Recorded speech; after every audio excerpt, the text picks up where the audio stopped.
everyone. We're going to get started with the meeting so we stay on schedule.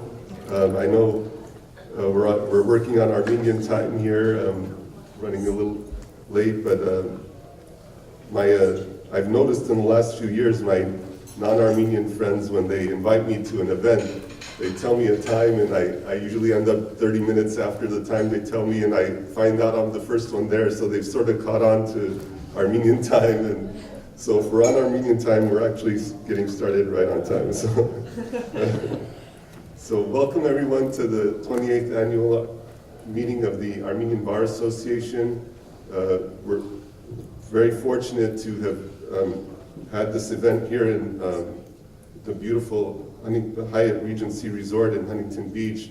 And I want to first thank the organizing committee for putting together this beautiful program for us. And last night at the reception, I was talking about surf culture here in Southern California, since we're in Surf City, USA, and I introduced everyone to a couple of words like that surfers use, like gnarly and rad. And so I want to give you a couple more words that if you hear someone say that program was really sick, that doesn't mean that that the people had an affliction or something. It actually means that they really enjoyed the event. So our organizing committee has put together a really sick event. And so I want to recognize Armen Hovsepian, Gado Vazarian, Gerard Kasabian, Karni Kirkonian, Kathy Osyan, Lucy Varpetian, Michael Amirian, and Sarah Badirian. Let's give them a round of applause for And I noticed there's several first-time members here, right? Are there any first-time? Can we see? Well, fantastic. I want to tell you a little bit brief, since this is the first time for you at the Armenian Bar Association. I want to tell you a little bit about the history of the Armenian Bar. The Armenian Bar Association was founded in 1989 by Rafi Hovsepian, who was the first foreign minister of the Republic of Armenia.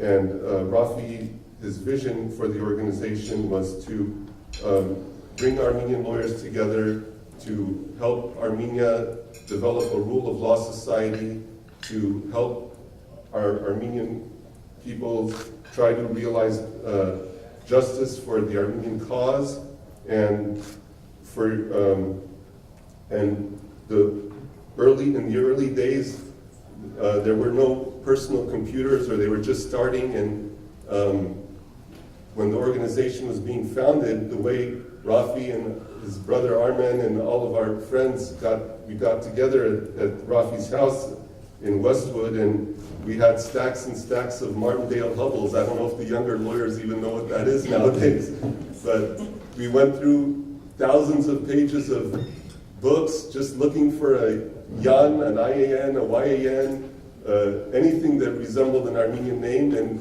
we would send a letter to them and say, we're forming this organization and we welcome your participation. And that's how the Armenian Bar started. And through the work and leadership of our chairpersons that preceded me, the organization has reached new heights every year, and I'm proud to say that we partner with some of the most long-standing and powerful global Armenian organizations at the same table when we're organizing events such as the History-Making March for Justice and events in Times Square in New York or Washington, D.C. Our organization has come a long way. And I do want to recognize our past chairpersons that are here today, including three-time chairman Armen Hovsepian, two-time chairman Gado Vazarian, two-time chairman Gary Monjian. Am I missing anyone? Harry. Oh, Harry. Hi, Harry. Okay. And Harry Dikranyan from Montreal was chairman about 2 years ago. And we made some milestones during Harry's term as chairman.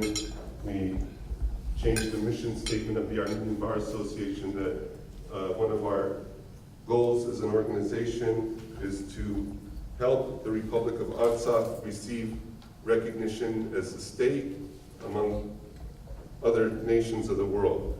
And so thank you all for being here, and thank you for your leadership of this organization for the past 28 years. I want to just cover briefly a few highlights of the past year, and then I'm going to call on committees to come up, and committee chairs to come up and say a few words about the organization and the work of the committees. Our work is done through various committees of the Armenian Bar Association. This year, for the first time, we had an all-day board retreat in Palm Springs in October. Prior to that, our board meetings were always at the annual meeting or the mid-year meeting, and we found that having a only meeting at that time wasn't giving us enough time to accomplish all our agenda. So we decided to have an all-day board retreat. And at that board retreat, it was decided to establish for the first time a change to the structure of the Armenian Bar Association. And we established the New York, New Jersey, Connecticut chapter of the Armenian Bar Association. So that is one of the milestones of the past year. We also saw a great number of new members join the Armenian Bar Association through the very popular mentor-mentee program, and you're going to hear about that in a few moments. And we also had, we've been reconstructing our website, and that's still in the works, but we're progressing in that. We also established a new scholarship in addition to the Viken Ishkan Simonian Scholarship, and that's the Andrei Kazanjan Memorial Legal Scholarship. And in December, we awarded 9 $1,000 scholarships to 9 Armenian students at the Thomas Jefferson Law School in San Diego through the generous donations of the Kazanjan family and their friends as well. We also participated in a town hall concerning a KABC broadcast where there was an incident at last year's Armenian genocide commemoration, and a reporter made some disparaging remarks, and the Armenian Bar, the ANC and the Armenian Bar partnered together to speak to the KABC leadership, and they had the reporter removed, and then the KABC came and had a town hall where we also partnered with that. So we had quite a few events, and we have an agenda of many more coming up in the coming year, and we welcome your participation. So I'd like to now call on some of the committee chairs and have them talk to you a little bit about our organization. I'd like to first start with the Armenian Rights Watch Committee. The Armenian Rights Watch Committee is one of the most active parts of the Armenian Bar Association. They issue statements and monitor things, Armenian issues around the world. Sometimes our statements reach 250,000 people. So I'd like to call on one of the co-chairs, Garo Arkani, to come and talk about the Armenian Rights Watch Committee.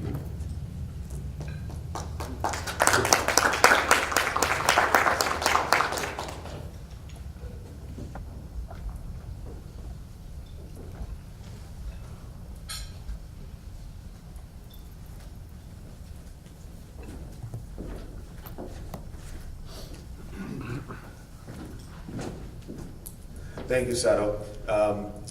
I guess, we find the mission of the Armenian Rights Watch Committee to be something that's deep in the core of what the organization stands for, and that's the advocacy for Armenian rights, Armenian justice, and the work that's done is really kind of grassroots groundwork, scouring information that's out there in Turkey, in Armenia, here in the United States, and identifying issues, and then basically putting our team of people together to address these issues from a legal perspective, which differs from what we see out there otherwise when issues are resolved, are identified and dealt with in a political setting. Our mission has been to always focus our efforts on issues of human rights violations, civil rights violations, and to be outspoken. In fact, to be a proponent of those of the individuals affected by those by violations of rights wherever they occur. It's a task that is consuming, and I have to thank not only our co-chair, Garo Ghazarian, who does really a remarkable job of identifying these issues. He has his finger on the pulse of the Armenian nation globally. He really does. And the rest of us work with him to identify these issues and formulate the Bar Association's, the Armenian Rights Watch Committee's position on these issues. And really that can't happen without the equally forceful, labor-intensive work that happens with Armen Hovsepian, with Saro Kirkonian, and this past year with Edvin Minasyan as well. The efforts that are put in really are kind of remarkable because they take place at 3 o'clock in the morning, they take place at 4 o'clock in the afternoon and throughout the day, and it is a satisfying endeavor. You can see the statements that we've issued on our website, our Facebook posts, and other social media outlets. But I think one of the things I want to say, rather than go into the issues that we've dealt with, because those are many and highlighted in our public statements. But I do want to make a call out to especially the younger lawyers that feel that one of the reasons they went to law school is the issue of Armenian rights, whether they are global things, whether they deal with human rights or international law, or whether they deal with civil rights issues, in Southern California, in Yerevan. This is an avenue for you. This is an avenue for you to dig deep into why you went to law school, and to realize that there is an avenue in which to apply those energies, regardless of what you're doing on your 9-to-5 job, and work with us to try to identify issues, to try to better not only the rights of Armenians with respect to issues that we know of, that we've dealt with in the diaspora for almost a century, but also things that are really cutting edge, environmental issues, civil rights issues, voting issues. These are issues that we all feel is important as American lawyers, and we can actually have a role, and we do have a role. In fact, we've got a pretty significant influence on public policy in these places where we've made statements based on legal rules, whether it's the European Court of Human Justice, the ICJ, or principles in law and equity that are accepted globally.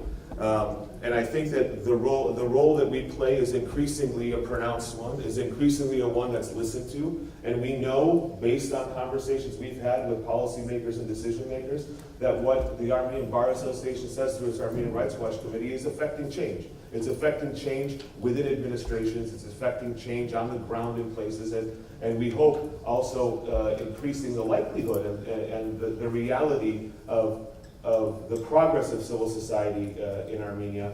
And sometimes we're out there ahead of other groups saying things that people maybe don't want to hear. But I think it's our job as lawyers to stay guided by the principles of justice and equity that we find important and dear, which has led us to this profession, and use that through the Bar Association in a way that moves us all forward, not only as Armenians, but as humans. And I think that the work that we've done is the first step. First step every time we do it, because it's always something new. It's always some new issue.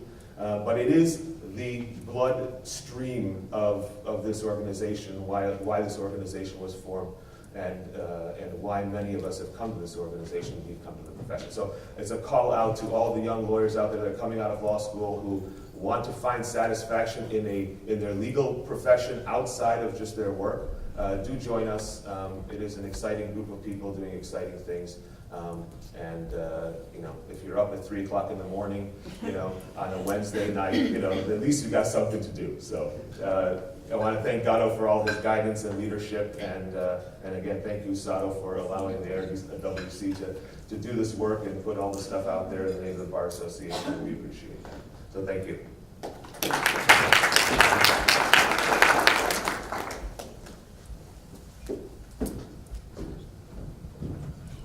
As Carney mentioned, the work of the ARW WC has gotten a lot of recognition. In fact, late last year, Kadnig and Gatto were invited to a global conference diasporan conference in Toronto, Canada, and they represented the Armenian Bar Association there, and it was a wonderful conference, a very impactful conference, and I thank you, Kadnig and Gatto, for raising the Armenian Bar to new heights in the field of Armenian rights protection. As I mentioned earlier, one of the most active parts of the Armenian Bar in the past year has been the Student Affairs Committee, in particular the work of the Mentor-Mentee program. And we have with us here Alexandre Giragosyan. He's going to be the new leader of the Mentor-Mentee program. He's a rising star in the Armenian Bar Association. Alexandre, would you like to come and say a few words about the Mentor-Mentee program?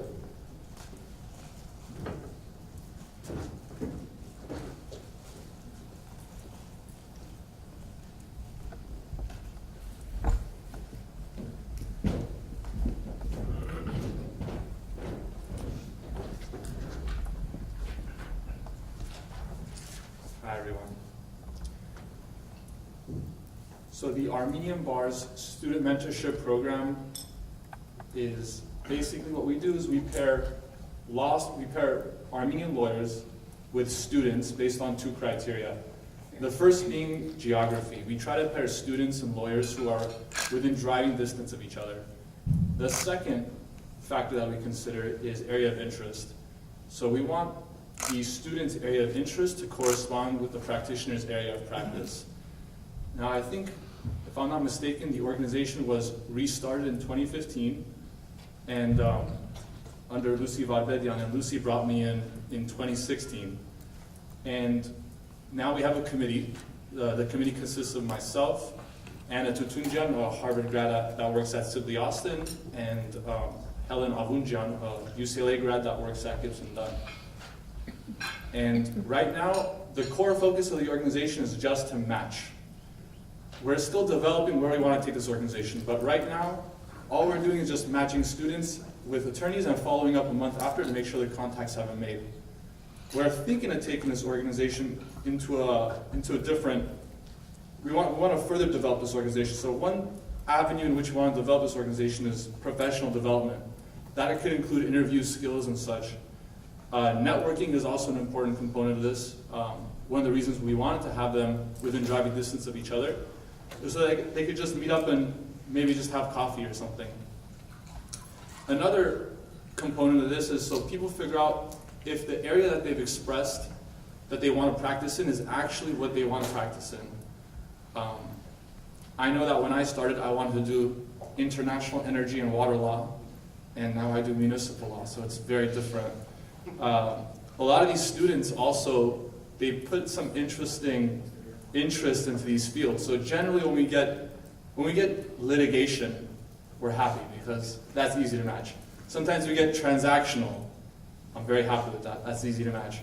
But sometimes we get more difficult things. For example, we've gotten white-collar criminal defense. I personally don't know any attorneys. I'm sure there are in the Armenian Bar, and I think we've matched that student already. But that's a hard one to match. Entertainment law, cybersecurity and artificial intelligence law. We still haven't matched that student. If any of you practice in that field, please let me know. My favorite, which we got 2 days ago, is Armenian medieval law. I don't know where he's going to practice Armenian medieval law, but I would love to practice Armenian medieval law. So just to give you an idea of the population we're dealing with, we conducted a survey in 2015 to figure out how many Armenian students there are in law school campuses in California. So we surveyed the 21 ABA accredited schools in California, and we did that by finding an Armenian in one of those schools and asking them, how many Armenians do you have on campus? We found out that there's approximately 350 to 400 students currently in law school. That was as of 2015. We don't know if that number is going to go up and down. I suspect it's going to remain about the same. But if you think about that, that means there's almost 150 Armenians graduating from law school from ABA accredited schools in California. I think that's incredibly impressive, and that's a bright future for us and a lot of people to recruit in the future. So what's been our strategy? So initially we've been just matching students, like I said. I think we have 8 students left. Once we match these 8 students, the next step will be to, well, we have currently a list of the names of all the Armenian Law Student Association presidents. We're going to contact them in the fall and let them know, hey, this organization exists. Have your students sign up. Meanwhile, we're also going to be banking. We're going to collect a bunch of mentors ahead of time. So when we get that flood of applicants in the fall, we can start matching them right away. I also think this organization is a great source of recruitment for young attorneys. Me and my colleagues on the committee are all new attorneys. I'm a second year, the other one's a third year, and the other one's a first year. And we're reaching out to our friends. Everyone we've reached out to has said, yes, absolutely, I'd love to be a mentor. A lot of them have even said, well, how can I be more involved in the Armenian Bar Association? So the interest is there. We just got to get them in the door. We got to have something that appeals to them. But like I said, I think this is a great way to recruit new members. I think it's also a great way to recruit students who will eventually be attorneys, because now the bar is associated, the Armenian bar is somehow relevant in their lives, and maybe they feel like they're attached to the organization in a way that I felt when I graduated. When I graduated, Lucy helped me a lot. And so maybe they're more likely to reciprocate that when they become attorneys and they feel like they need to somehow contribute. So in conclusion, just to let you know, we've matched, as of this month, over 200 Armenian attorneys and students. And I hope by next year, this time, I'll be talking to you again, and I'll be talking to you about how we've matched 300 Armenian law students and attorneys. Thank you. Thank you, Alexan. The work of the mentor-mentee program is helping students bridge the gap towards getting a lawyer degree and a law license, and those lawyers, many of them will join us in our pursuit for the Armenian cause as in the future. So your work is very valuable in that regard. Thank you, Alexan, and thank you to all that participate in the mentor-mentee program. It sort of dovetails well with the next speaker. I'm going to call up Lucy Varpetian. She's co-chair of chairman of the membership committee, co-chair. And Lucy, please tell us about the membership committee. What's exciting is when we see our mentees then coming to our annual meeting, and we've got Alan Grigorian, who from Notre Dame is here at our annual meeting. He is taking a day off from studying for the bar to be here today. So good luck to you on that little test you've got going on. So what's nice about the mentorship program and the other programs that the bar institutes is that it then leads into actual members. So in the past, we haven't really focused on dues paying versus non-dues paying members. We've invited everyone to have an equal opportunity to participate and to come to all activities and enjoy the same benefits that a dues paying member has. Through the committee, we thought it would be a good idea if we started to distinguish and actually provide additional benefits to individuals who are paying dues. So with this conference, what you'll find, and I think last year as well, is that if you are a dues paying member, you received a benefit of a lower sign-up rate. And I think what you'll find is throughout the year, if you participate in enough of these activities, that the discount that you get by being a dues paying member pays for your membership dues itself. So that was one area where we thought we could increase our dues-paying numbers. Then the other thing that we focused on was just looking at our role and updating contact information, updating email addresses. Email has become our primary form of communication with our members, and so In the last year, we increased that by a little over 400 new email addresses. So that means that more people are getting our communications, more people are learning about us, and those are translating to people participating and paying their dues as well. The other thing that we're hearing is from some people is that maybe they don't always get our emails, or emails sometimes get lost in the shuffle. So even though it's incredibly costly to send actual mail through the mail, we've talked about doing certain targeted mailing. So if we're in a particular geographic area, it might be a good idea to do a single mailer that goes to that address. So those are the things that we're talking about. We would really encourage everyone here who has not paid their dues to pay their dues, and then we would also encourage you to bring in more people who you think would benefit from the organization. So I'm gonna, if it's okay, I'm just gonna lead into the social media because they sort of go hand in hand. What has benefited our membership is having increased information electronically on our website. So through the great efforts of Gerard Khatchatourian, we have had pro bono services for our website. Through the website, we are offering specific, school-specific pages for Armenian law student associations. So what they have the ability to do is take, and that was actually Alexandre's idea for us to offer that through our webpage. So every school, every ALSA now has a place where they could gather their historical information, their archives, their outlines. So it just becomes an online meeting place for students. We're also trying to push a lot more information through the website, onto Facebook, through Constant Contact, through Twitter. So we're trying to make sure that there's one uniform message that's coming out of all of these different places. If you haven't been getting our emails, it's because maybe we don't have, we could be off by a letter or something, and that won't work. So I'd ask you to come see us and make sure that you start getting all of our information more frequently. And that's all I've got. Thank you.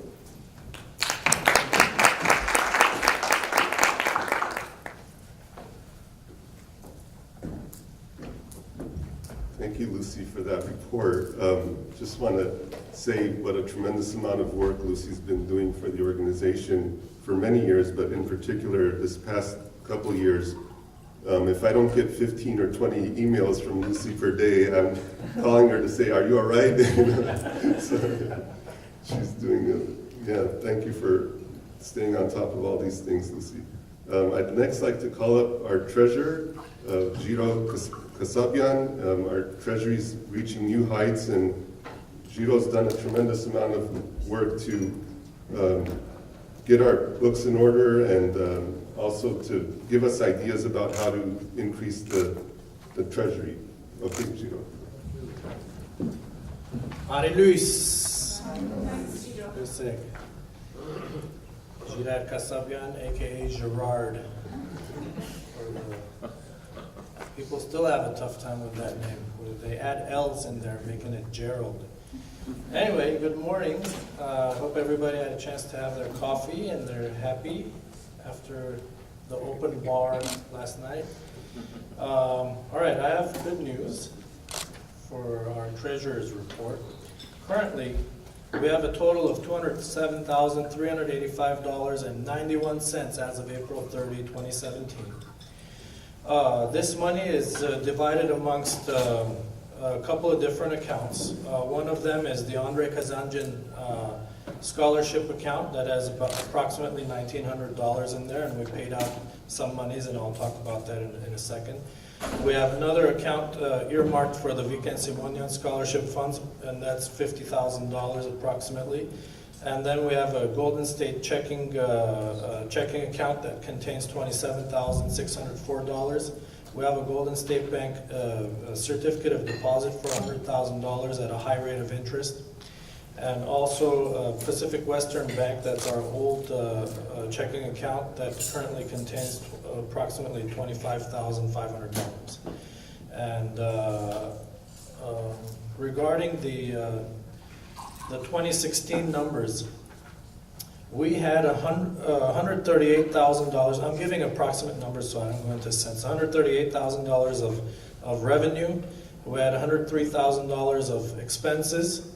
Those expenses include giving out $15,000 in scholarships for Andre Kazanjan and Viken Simonyan scholarship funds combined. And of course all of the other venues that we rented and leaving us with a $35,000 net income for 2016. What we've done is we've moved most of our money to the bank, and like I've said before, I'm on the board of Golden State Bank, and if there's any kind of conflict or whatever, I just want everybody to know that. In addition to that, they're here today sponsoring our event. They have a table outside, and they have a giveaway of a check scanner, which is very useful for my business, and every small business knows that leaving the office to go to the bank hopefully you do it on a daily basis. That means you're getting a lot of checks. And so you can relieve that by using this scanner right at your desk. And for a chance to win that's approximately $500 in value. They're raffling that off, so drop your business card and you'll get this, the same exact scanner that I have. It's called a Panini scanner. It doesn't taste good, but it does a good job. That's it. If anybody has any questions, I have these, and they will be publicly available for everybody to see, because I'm a big fan of making these financials public, because we are owned by all of our members. So thank you very much.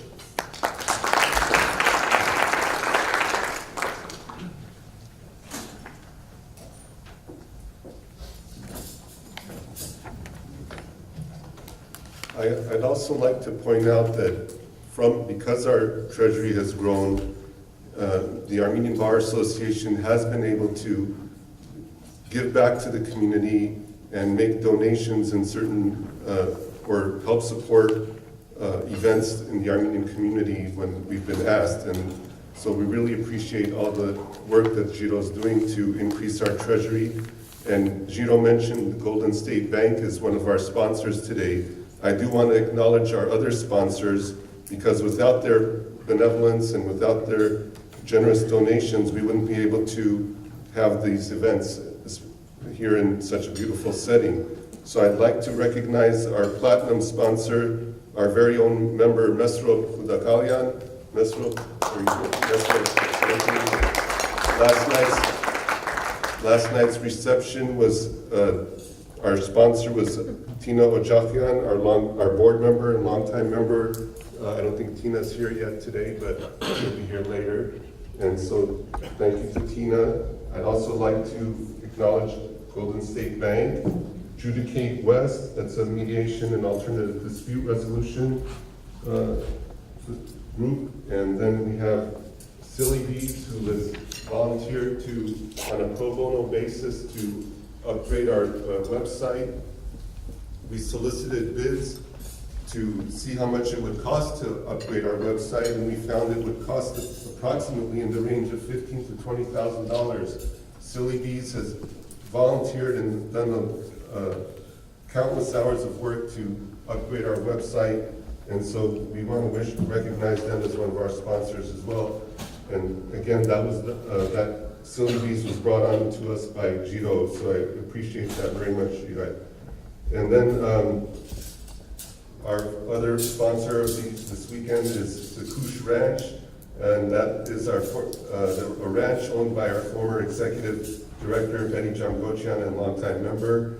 And she and her husband and family run a ranch in Tahanga. It's an urban retreat, and you can rent it out for parties and things like that. So it's a really nice place to have a website.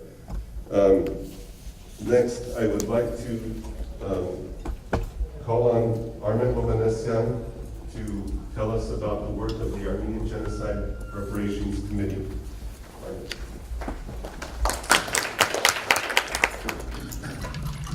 Hi, everybody.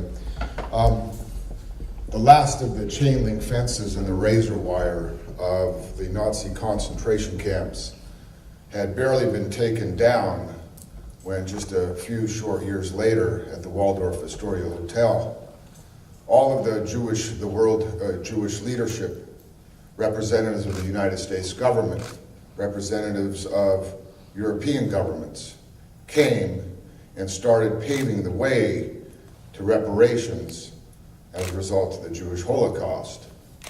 Since that day, there on Park Avenue, the road to reparations in the Jewish experience has been relatively simple, relatively straightforward, relatively unobstructed.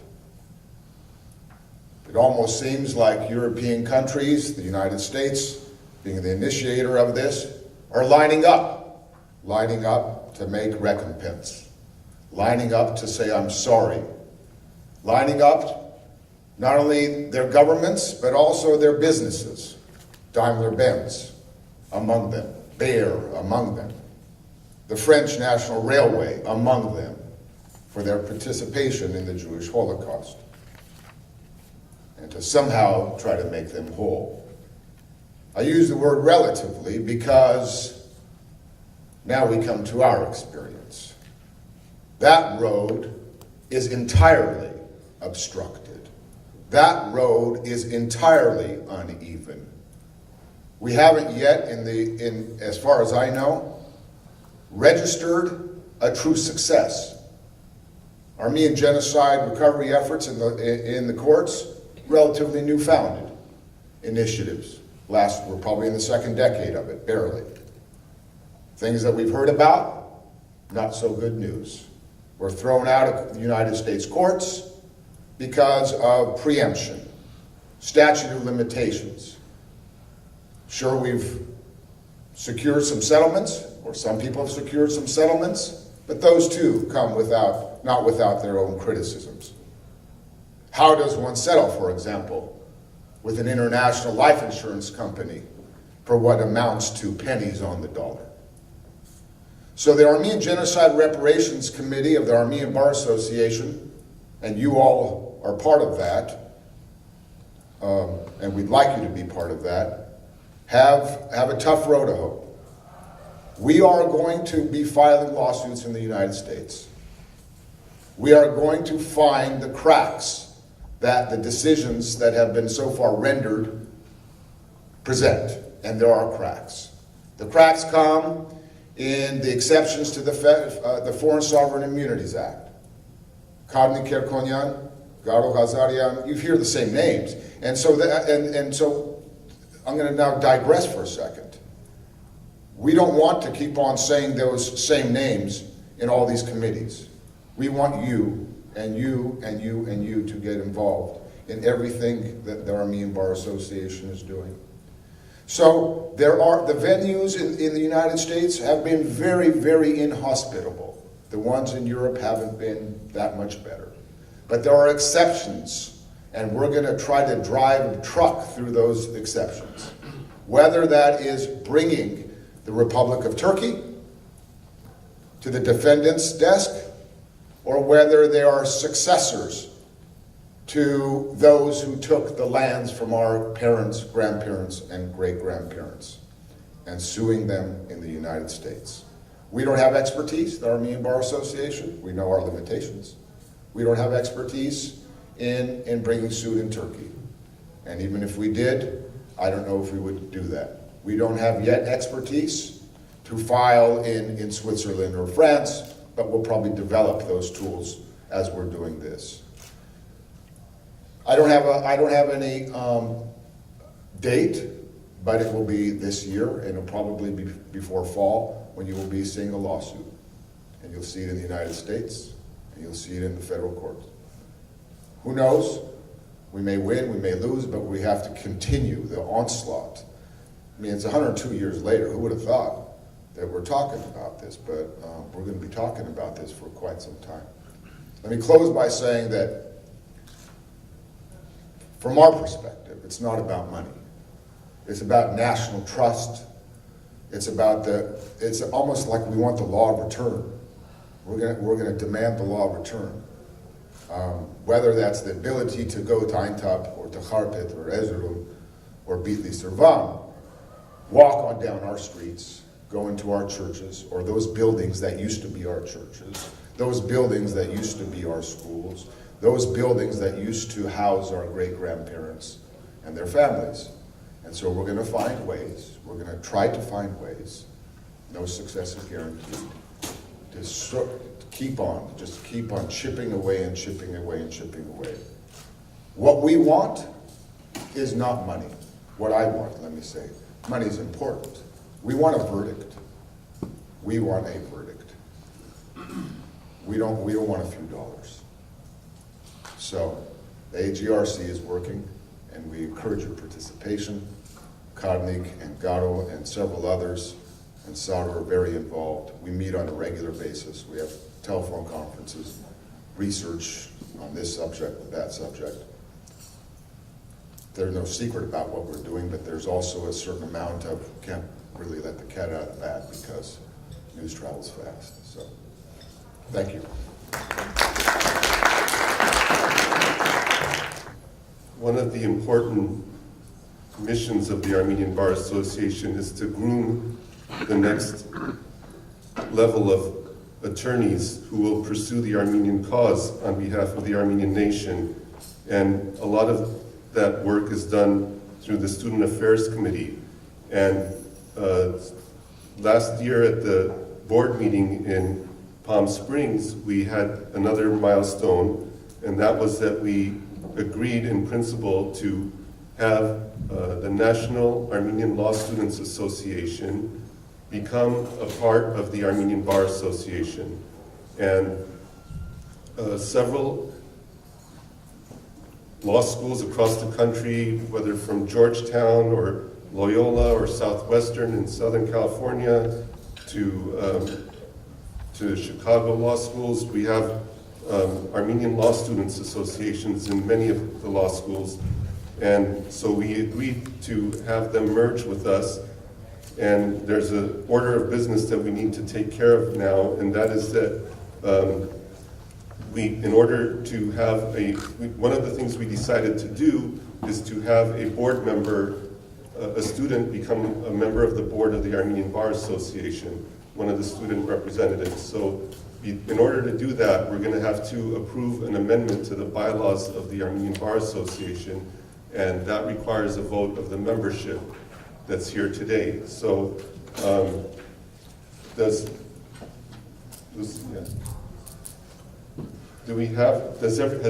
was in our material. Did everyone see the proposed amendment to the bylaws?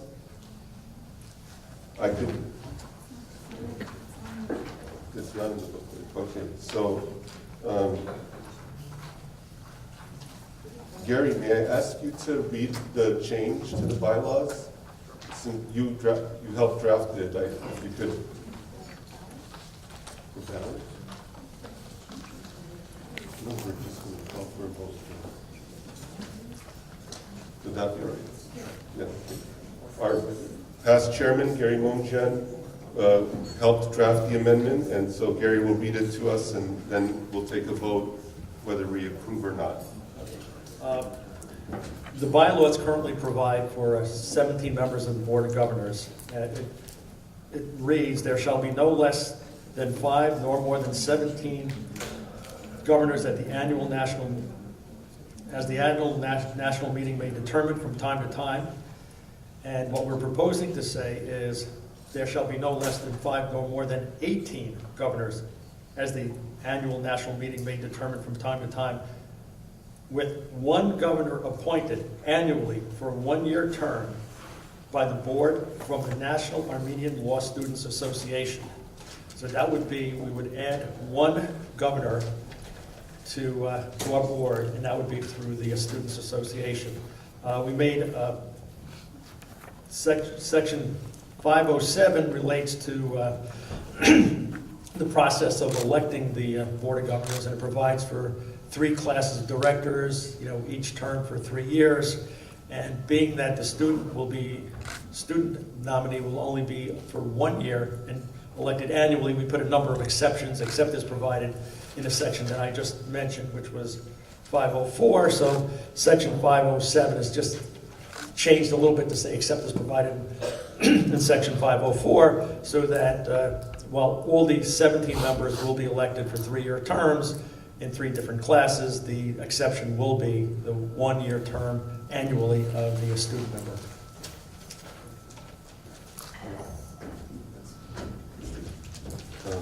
Does anyone have any questions about the proposed amendment to the bylaws of the Armenian Bar Association? So we're prepared to then take a vote. Why don't I ask, you've heard the amendment, may I have a vote? Does anyone? Well, you need a motion, so I move that we adopt the amendment to the bylaws as read into the record by Gary Momjin. Okay. I second that motion. Okay. And all those in favor? Aye. Any opposed? No opposition. It's passed unanimously. Thank you, everyone, for voting, and congratulations. We'll appoint a director now at the next board meeting, we'll appoint a director for the national also. Okay, we're moving along well. Thank you. I forgot to mention, I wanted to thank each board member of the Armenian Bar Association. Each board member is also a sponsor of the event, having pledged $1,000 to the treasury of the Armenian Bar. So I thank each of the board members for their generous donation as well. Okay.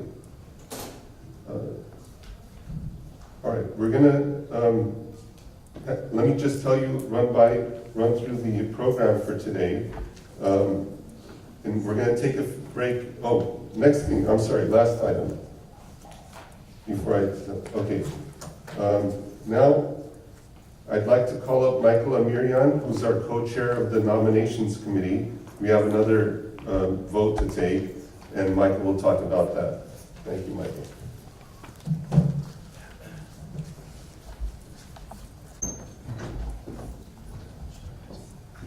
Good morning, everybody. First of all, welcome down to Southern California, sunny Southern California, as it may be. This year, the nominations committee was faced with a choice because we learned that a longstanding board member and multi-year chairman of the Armenian Bar Association had decided to step aside in the interests of giving somebody else an opportunity to step up and continue to grow the organization in new and higher heights.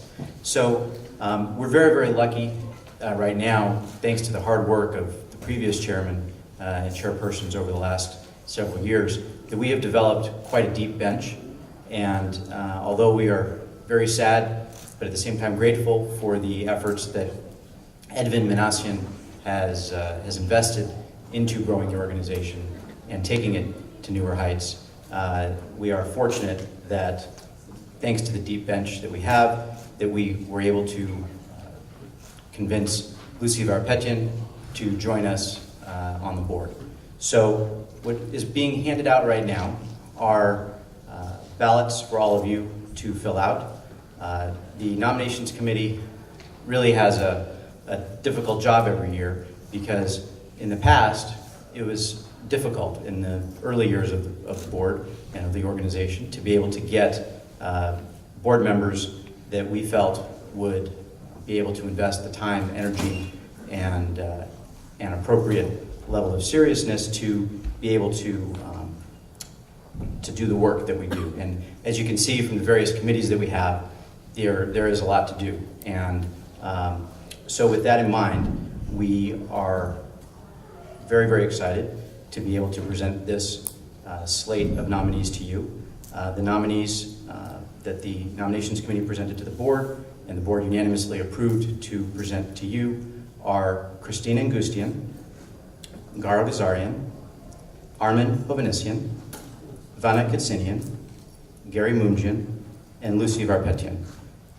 Everyone except for Lucy has been on the board and been a terrific asset to helping us over the years, and we look forward to them and Lucy continuing her hard work here now in a position as a board member. At this time, however, I would be willing to, or I guess now is the time to open it up to the floor if there are any nominations from the floor for additional candidates.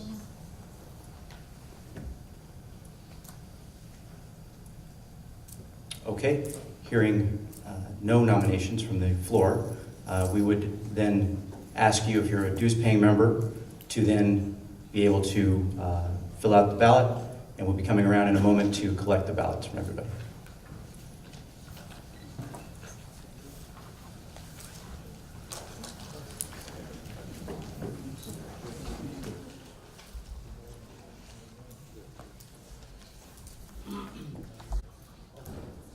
Thank you. We'll announce the results of the election after the luncheon this afternoon.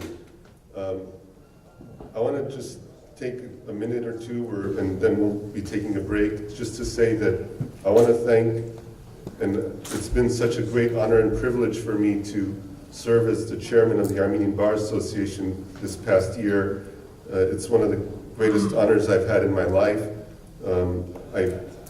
When I got elected as the chair, I said that I dedicated my work this year to my cousin, the late chairman emeritus of the Armenian Bar Association, Viken Simonyan. Viken, over the years, so many people have told me that the reason they joined the Armenian Bar Association was because of my cousin Viken and the welcoming manner in which he introduced them to the Armenian Bar Association. And I hope I've lived up to the high standards that my cousin had set for work as a chairman. And I look forward to continuing to work for the Armenian Bar Association, and I thank each and every board member and committee chair. Without their help, I couldn't have done anything in the past year, and they've helped me tremendously. So I really am grateful to everyone that assisted me during the past year. We're gonna take a break, and then after the break, we're gonna have a panel on Artsakh, which will feature Ruben Melikyan, the human rights defender of Artsakh. It'll feature Nora Hovsepian, the Armenian National Committee Western Region Chairwoman, and Khatchatourian of the Asbarez English edition editor, and we really look forward to this panel coming up. So let's take a 10 or 15 minute break right now, and then resume for the panel. Thank you so much. Okay, everyone, please take their seats. We have a very special presentation. Before our first panel of the day, we have a very special presentation regarding the Promise Institute at UCLA. I'm sure most of you heard about the Promise Institute, but you're gonna learn a little bit more about it. And it's an institute that was founded by a grant from Khatchatourian for $20 million. And so I'd like to call up our former chairman, Armen Hovanesyan, to make the introductory remarks for the Promised Institute. Armen, come on up. I like to refer to Armen as the Atlas, you know, the guy with the globe on his back. That's Armen. Anyway, so sort of following up on the theme of the Armenian Genocide Reparations Committee, this will be a lot shorter. The Armenian genocide obviously had its intended consequences. We know what those consequences were for our families, for our community, for our nation. What the Armenian genocide also wrought, and what it had a consequence, is something that they would never, the perpetrators of the Armenian genocide, have preordained, had thought about. What would happen? What would happen if they failed? What would happen if it wasn't so comprehensive? What if they left just one of us alive, or two of us? What if our grandmothers weren't secreted by a very kind and kindred Kurdish family? What if our grandfathers heroically, totally unpredictably, could not only have stood up in defense, but came to the United States and to other diasporan countries to create new lives? So we're going to be hearing from Professor Jessica Peak. Professor Jessica Peak is the Assistant Director of the Promise Institute. You know, and Gallo's not in the audience because he's taking a backstage role this time. He's usually behind the lectern. This is his idea. His idea was that the Promise movie came out this year. It was in the works for several years, through the great munificence and benevolence of Khatchatourian and Eric Australian. But that promise was made a long time ago. That promise flows in your blood today. And the greatest thing that came out of the Promise movie was the fact that there was going to be an institute in any event. Say what you want about how successful the movie was or was not, but what we knew for a fact was, for the first time in United States academia, there was going to be a human rights institute at a law school whose, if not sole, because it's not the sole, but one of the main focuses will be Armenia, will be Armenian rights, will be international rights, will be how those roads combine, they intersect, the similarities and also the differences. We are very, very blessed to have in Southern California this platform now. This platform, which is not independent necessarily in the future for the Armenian Bar Association and our collaboration with the Promise Institute, but because we need to now make our paths parallel.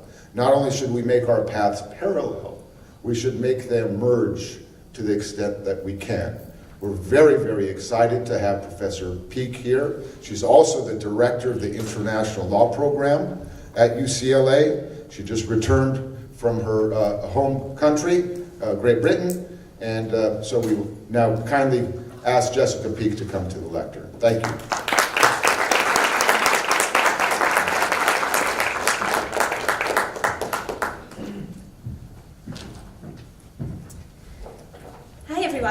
Well, thank you, Sarah and Armin, for that wonderful introduction, and thank you so much to the Armenian Bar Association Organizing Committee for inviting me here today to give you just a very brief overview and introduction to the Promise Institute for Human Rights at UCLA School of Law.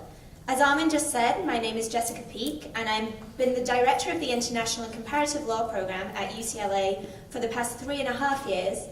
And I was recently appointed to be the Assistant Director of the Promise Institute for Human Rights. And along with our wonderful Faculty Director, Asla Bali, I'm very much looking forward to everything we can achieve through the new institute. As I'm sure many of you are aware, a couple of months ago, on April 17th, UCLA School of Law announced a transformative $20 million gift to establish the Promise Institute for Human Rights. This is the largest gift that the law school has ever received. And we couldn't be more thrilled about what this means for our students, our law school, and the broader community. Support for this gift has and will continue to come from a variety of sources, including proceeds from The Promise, a feature film which I'm sure everyone in this room has seen, and which is the first Hollywood depiction of the Armenian genocide, which was directed by Terry George, who also directed Hotel Rwanda, a film about the genocide in that country. We were very fortunate to have a pre-release screening of the Promise film at UCLA on April 17th, and I was blown away by the sensitivities of the storytelling. I know that it will be an important teaching tool about those horrific events for years to come. The donation for the creation of the Promise Institute, as Armin said, was spearheaded by Dr. Eric Israelian, producer of The Promise and a faculty member at the David Geffen School of Medicine at UCLA, on behalf of a team at Survival Pictures, which was and is the production company for the Promise film. Dr. Israelian produced The Promise along with several partners, including Phoenix Pictures chairman Mike Medavoy, veteran producer William Horberg, CEO and president of Tracinda Corporation Anthony Mandachik, and others for Survival Pictures, which is a production company founded by the late Khatchatourian and dedicated to telling stories of perseverance and human endurance. I'm sure many of you here knew Khatchatourian, a Southern California businessman and philanthropist who founded the Lindsay Foundation in 1989 and the Dream Fund at UCLA in 2011 to support education, medical research, and other projects to benefit people around the world. Although I never got the opportunity to meet Mr. Khatchatourian, I'm happy that we can continue a part of his legacy through the Promise Institute at UCLA School of Law. And we are extremely grateful to Eric and his team at Survival Pictures for their tireless work in working with us at UCLA to put this together. The LA Times has called this gift a unique blend of Hollywood and human rights, and we are deeply honored that the Promise Institute shares its name with this important film. It is our hope that through the Institute, we will be able to address some of the most pressing concerns for the Armenian community, your community, arising out of the genocide. As Eric has said, both the feature film and our new institute bear the word promise, to reflect a commitment not to forget atrocities of the past and to fight against intolerance and persecution today. So what are we actually going to do? The Promise Institute for Human Rights at UCLA School of Law will become the Center for Human Rights Education, Research, and Advocacy at UCLA and around the region. We will train the next generation of human rights lawyers and leaders, generate vital scholarship, and develop programs for on-the-ground assistance to address the most pressing contemporary human rights concerns of our time. This will include things like genocide studies, international migration and refugee crises, and post-conflict human rights, among many, many others. The Promise Institute will bring together faculty with expertise and experience in human rights, immigration, national and international security, civil rights, constitution writing, the law of armed conflict, transnational and international criminal justice, environmental law, and public interest law. And through cross-disciplinary work in fields such as political science, sociology, history, and public health, the Promise Institute and its partners across UCLA's campus and beyond will explore the complex relationships between, for example, economic development, health, democracy, rule of law, and human rights. This interdisciplinary approach will lead to deep and lasting insights into the way human rights protections can be fostered and implemented effectively. Our students at UCLA will engage with the Promise Institute to gain a strong foundation in human rights law, and will have the opportunity to participate in clinics, experiential programs, and other endeavors that will enhance their educational experience and prepare them for impactful careers in the field of human rights. The Institute will support a diverse program of scholarship and fellowship programs, as well as activities and publications that will serve as fora for human rights lawyers and scholars from UCLA and beyond. Of course, all of this is going to take time. So our first order of business is going to be to conduct a search for a dynamic executive director, someone who is well-renowned in the human rights community and who can come to the Promise Institute at UCLA Law to be a figurehead and driving force behind shaping our agenda for years to come. In the meantime, while we search for the right candidate, we will be having a soft launch during the coming academic year, comprising of a number of different conferences, workshops, events, and projects. Just to give you a couple of examples of what we will be doing over the coming year, we're talking with the wonderful folks at Creative Armenia, another recently launched organization focused on social impact filmmaking, about a conference in the late fall where we'll bring together some fantastic filmmakers to discuss some of the challenges, both legal and social, to responsible social justice media. We hope this event will also involve another screening of The Promise and also a screening of Intent to Destroy, the partner documentary about the Armenian genocide, directed by Joe Berlinger, that premiered at the Tribeca Film Festival in April of this year. We are also in talks with some partners across UCLA, including the Department of History and the Luskin Center for History and Policy, to convene some interdisciplinary roundtables combining academic communities and practitioners to discuss pressing human rights challenges and what the past may be able to teach us about the future for the prevention and accountability of mass atrocities. We're also discussing a couple of projects with the newly created Armenia Center for Justice and Human Rights, based in Washington, D.C., about getting some of our students engaged in research relating to reparations claims arising out of the genocide. Of course, Armenia-focused issues will be just one piece of our work, which will span the globe in tackling a variety of human rights concerns. In that regard, we are planning projects in Honduras related to land rights, in Nepal with the Human Rights Commission there, and we are in talks with a variety of impactful human rights organizations to create relationships to enable our students to carry out valuable on-the-ground fieldwork over the coming year and beyond, both to impact those partner organizations, but also to ensure that we are providing our students with the best human rights advocacy training available in the United States. We are extremely excited about building relationships across UCLA's campus, in Southern California, and more broadly, to ensure that the Promise Institute can have a strong and lasting impact on the human rights field. In particular, I look forward to working with you, members of the Armenian community, in furthering our mutual goals and figuring out ways we can collaborate in the future to achieve our aims. Thank you.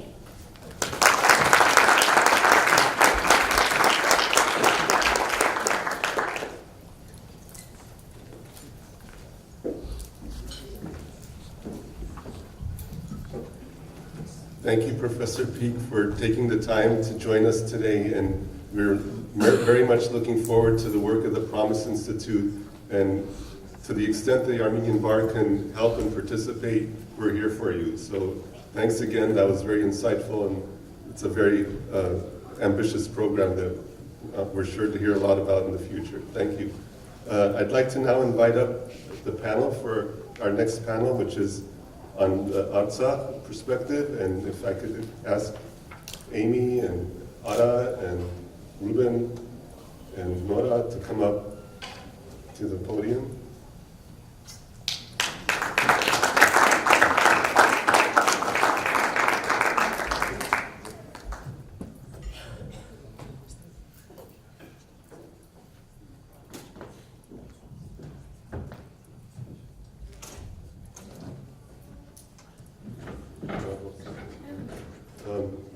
I would like to give some brief introductory remarks of the subject of our panel, and then I would like to introduce the moderator, Khatchatourian. Our panel is on the perspective of Artsakh, and we're going to hear from our human rights defender, Ruben Melikyan, and Amy Ashvanian, Nora Hovsepian, and Ara is going to moderate. I wanted to let everyone know that in 2014, under the chairmanship of Harry Dikranyan, the Armenian Bar Association, for the first time, changed its mission statement. And at that meeting, we decided that a principal focus of the Armenian Bar Association, part of its mission, is to help the Republic of Artsakh reach the goal of statehood, and that the policy of the Armenian Bar was to assist the Republic of Artsakh in any way it can so that Artsakh reaches the statehood and joins all nations of the world as an equal partner. So in keeping with that focus, we organized this panel today, and I thank Garin Hovsepian and Garo Azarian for making it possible to have Ruben here from Artsakh today to join us for this very special panel. I'd like to introduce the moderator for today's panel, Ara Khatchatourian.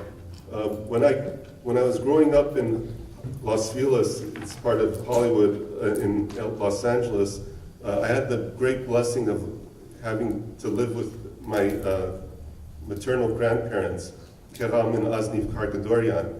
And every night, my grandfather would have the Asbarez newspaper in his home, and he would read it. And then, as I was learning the Armenian language, and my mother would have this little book she had, I think it was from Armenia, and she would teach me the Ipen Kim, and I started learning to read Armenian. And I saw my grandfather reading the Asbarez newspaper, and I started reading it too. And it really helped me to learn Armenian and be able to read it, and also it shaped my views on the Armenian cause. And so, Ara, I want, as an editor of the Asbarez, I want to personally thank you for the wonderful work you do in bringing Armenian language and prose to, you're making a difference in young people's lives who get Asbarez at home and read it. So I personally thank you, and I know you know this, but you're making a big impact in people's lives and the youth of Armenians. And I've had a great honor of working with Ara on several committees, most prominently the Armenian Genocide Centennial Committee.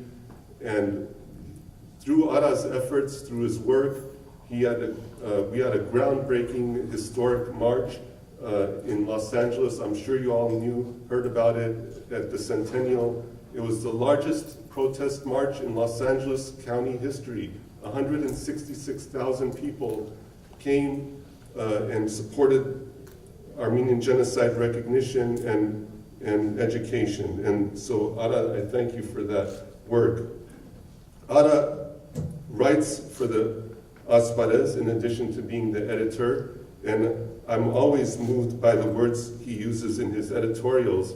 And I think a recent editorial that he wrote, I think is appropriate. I just want to take a minute and read from one of his recent editorials that he wrote about Artsakh and the liberation of sushi. Ara wrote, "The victory at Sushi once again demonstrated the sheer resilience of the Armenian people and sent a clear message to the world that when threatened, Armenians will rise up to protect what is rightfully theirs. The fact that the Artsakh Republic today is thriving, despite constantly being threatened by Azerbaijan, is proof that the will of our nation is indestructible." These are very moving words. It's typical of the great work that Ara does with the Asbarez. And so, Ara, I'd like to invite you to moderate our panel today. Thank you so much. Thank you, Saro. I'm humbled. And thank you, the Armenian Bar Association. As I was telling some folks outside, when I'm among so many attorneys, I feel a little bit protected and buffered. Maybe I can commit a crime and get away with it.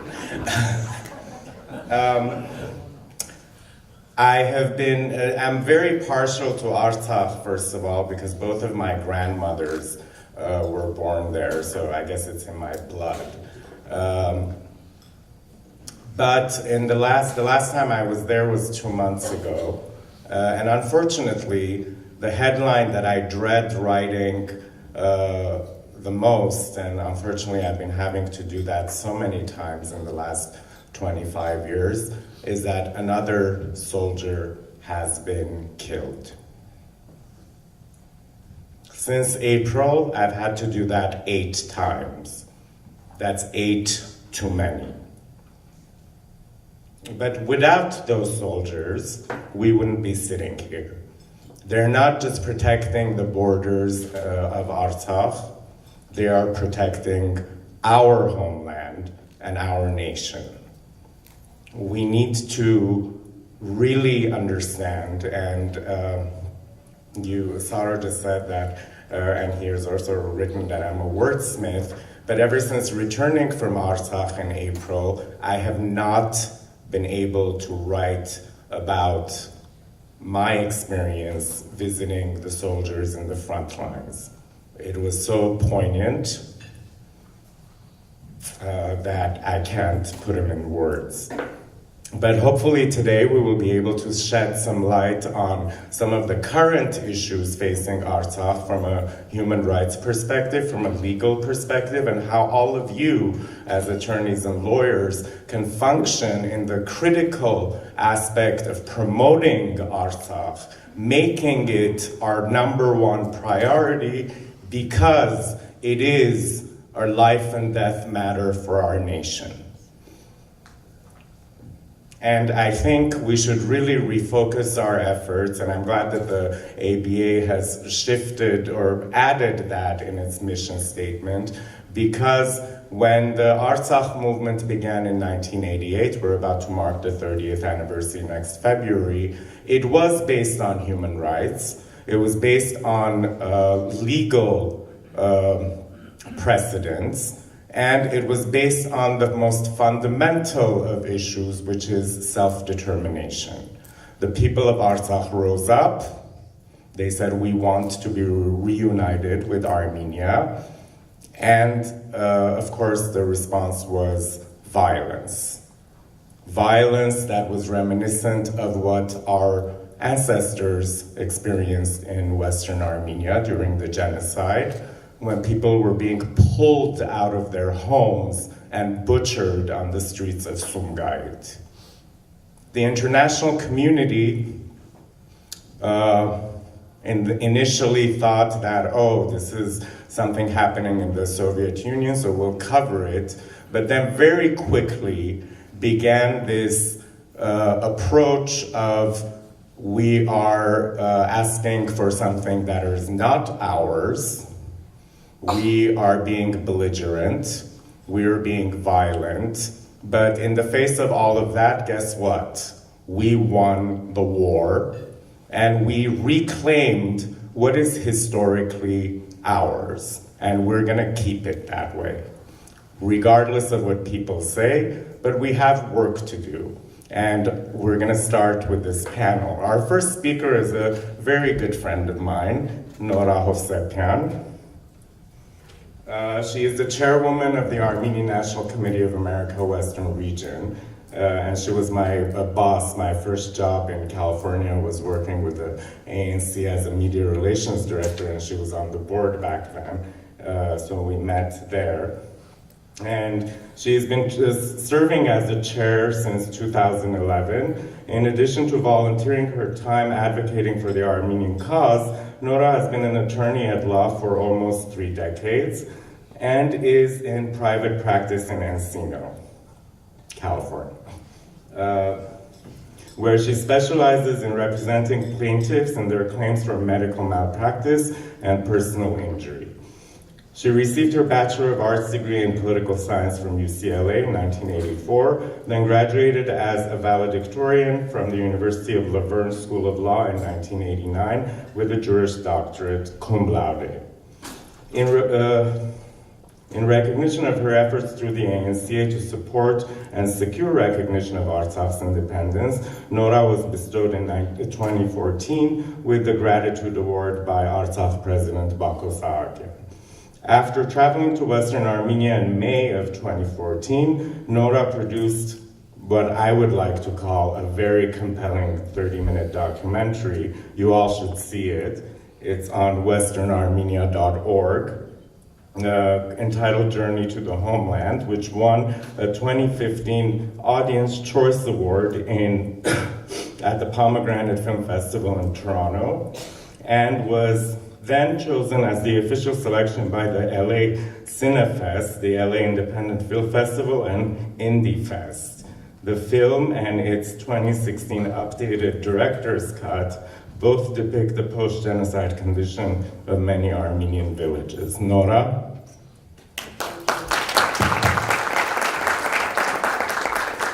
Thank you, Ara, and thank you first to the Armenian Bar Association for inviting me to participate on this panel, as well as for putting this panel together. As both Saro and Ara mentioned already, Artsakh, of course, is one of the pillars of the Armenian cause, one of the missions of the Armenian cause, in addition to Armenian genocide recognition and reparations, securing democracy and development in Armenia, as well as helping to organize and mobilize Armenian communities in the diaspora. So that's how we at the ANCA define the Armenian cause.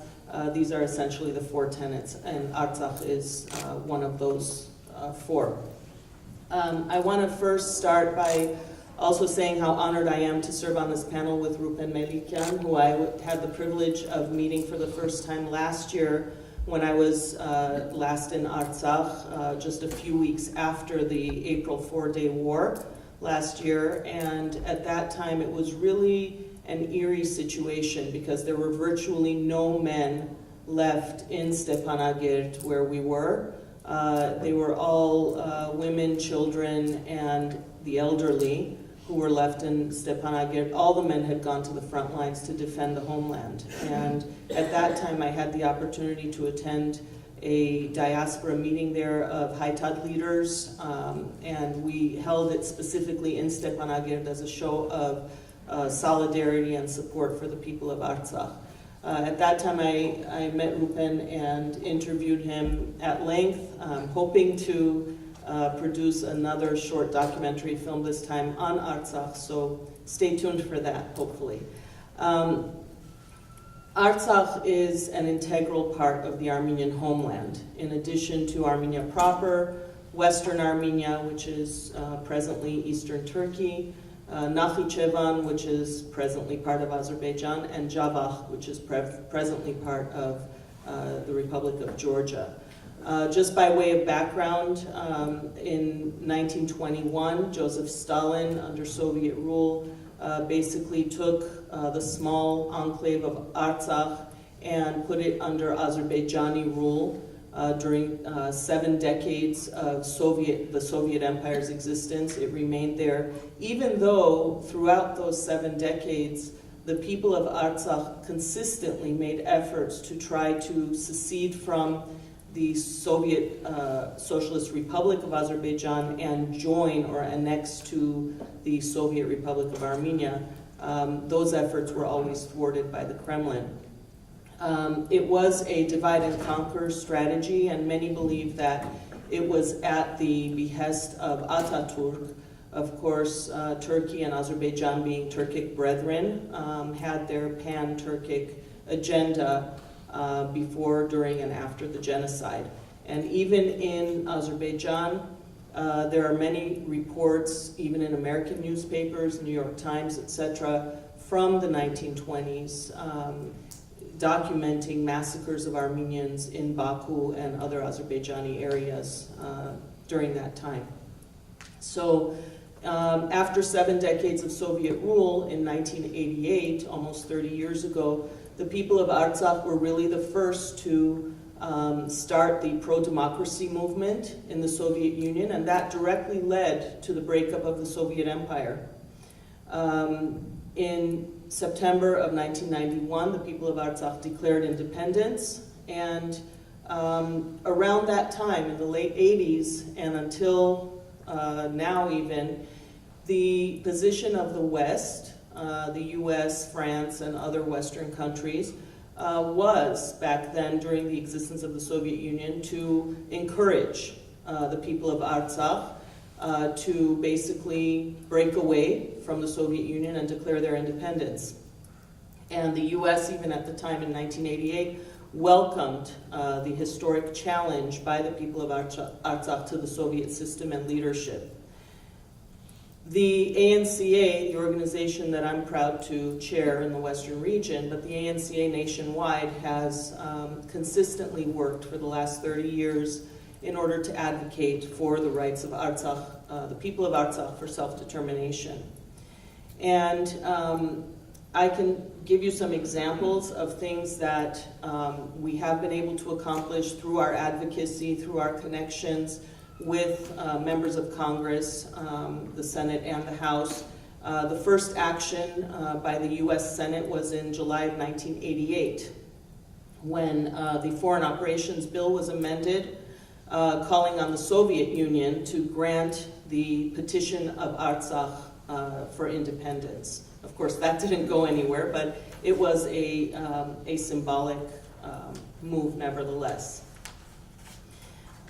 In 1989, the US Senate also adopted Senate Joint Resolution 178, expressing the United States' support for the fundamental rights and aspirations of the people of Nagorno-Karabakh for a peaceful and fair settlement.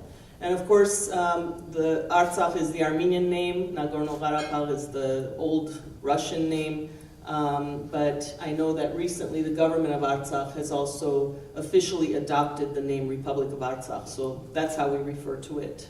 People of Artsakh, by referendum. There you go. The people and government, right, of Artsakh have chosen the name Republic of Artsakh, and that's a welcome change, of course. In 1991, the Senate passed Senate Resolution 128, which stated that Soviet and Azerbaijani forces have destroyed Armenian villages and depopulated Armenian areas in and around Nagorno-Karabakh in violation of internationally recognized human rights. And it called for an end to the blockades and other uses of force and intimidation directed against Armenia and Nagorno-Karabakh. In 1992, again, we worked at the ANCA very hard on this. The Congress passed Section 907 of the Freedom Support Act, which limits assistance to Azerbaijan until it takes steps to cease all blockades and other offensive uses of force against Armenia and Nagorno-Karabakh. Unfortunately, U.S. presidents have been given the right to waive the provisions of Section 907. Section 907 is still good law, but presidents have had broad power bestowed upon them to waive those sections in the quote-unquote interests of U.S. national security, and have continued to support militarily and financially the Republic of Azerbaijan, even though it is one of the most wealthy post-Soviet republics due to its oil riches. But we continue to advocate for that. In addition to that, we have successfully secured a commitment for $5 million of direct U.S. financial aid to the Republic of Artsakh, which is unprecedented really in U.S. history, where direct aid is going to a state that is not internationally recognized as an independent state. Much of the funding has gone to the Halo Trust, which has succeeded in demining very dangerous areas within Artsakh of Azerbaijani-placed mines, which led to many deaths as well as disfigurements of the citizens of Artsakh. And in recent years, we have been able to, not only the ANCA, but joint efforts between the ANCA and members of the communities in the states of Rhode Island, Massachusetts, Maine, Louisiana, Hawaii, Georgia, and California, which these 7 states out of the 50 have already recognized the right of Artsakh to self-determination and independence. So we're now at 46 U.S. states which have recognized the Armenian genocide. That hasn't so far had a definitive impact on the federal government's position, but it certainly makes a strong statement on behalf of the American people. And we are continuing to work on getting more than these 7 states to recognize Artsakh. One of the things that we always come across in our advocacy for Artsakh in U.S. political circles is the distinction between territorial integrity and the right to self-determination. And these are 2 competing theories, as political scientists and scholars in international relations would address.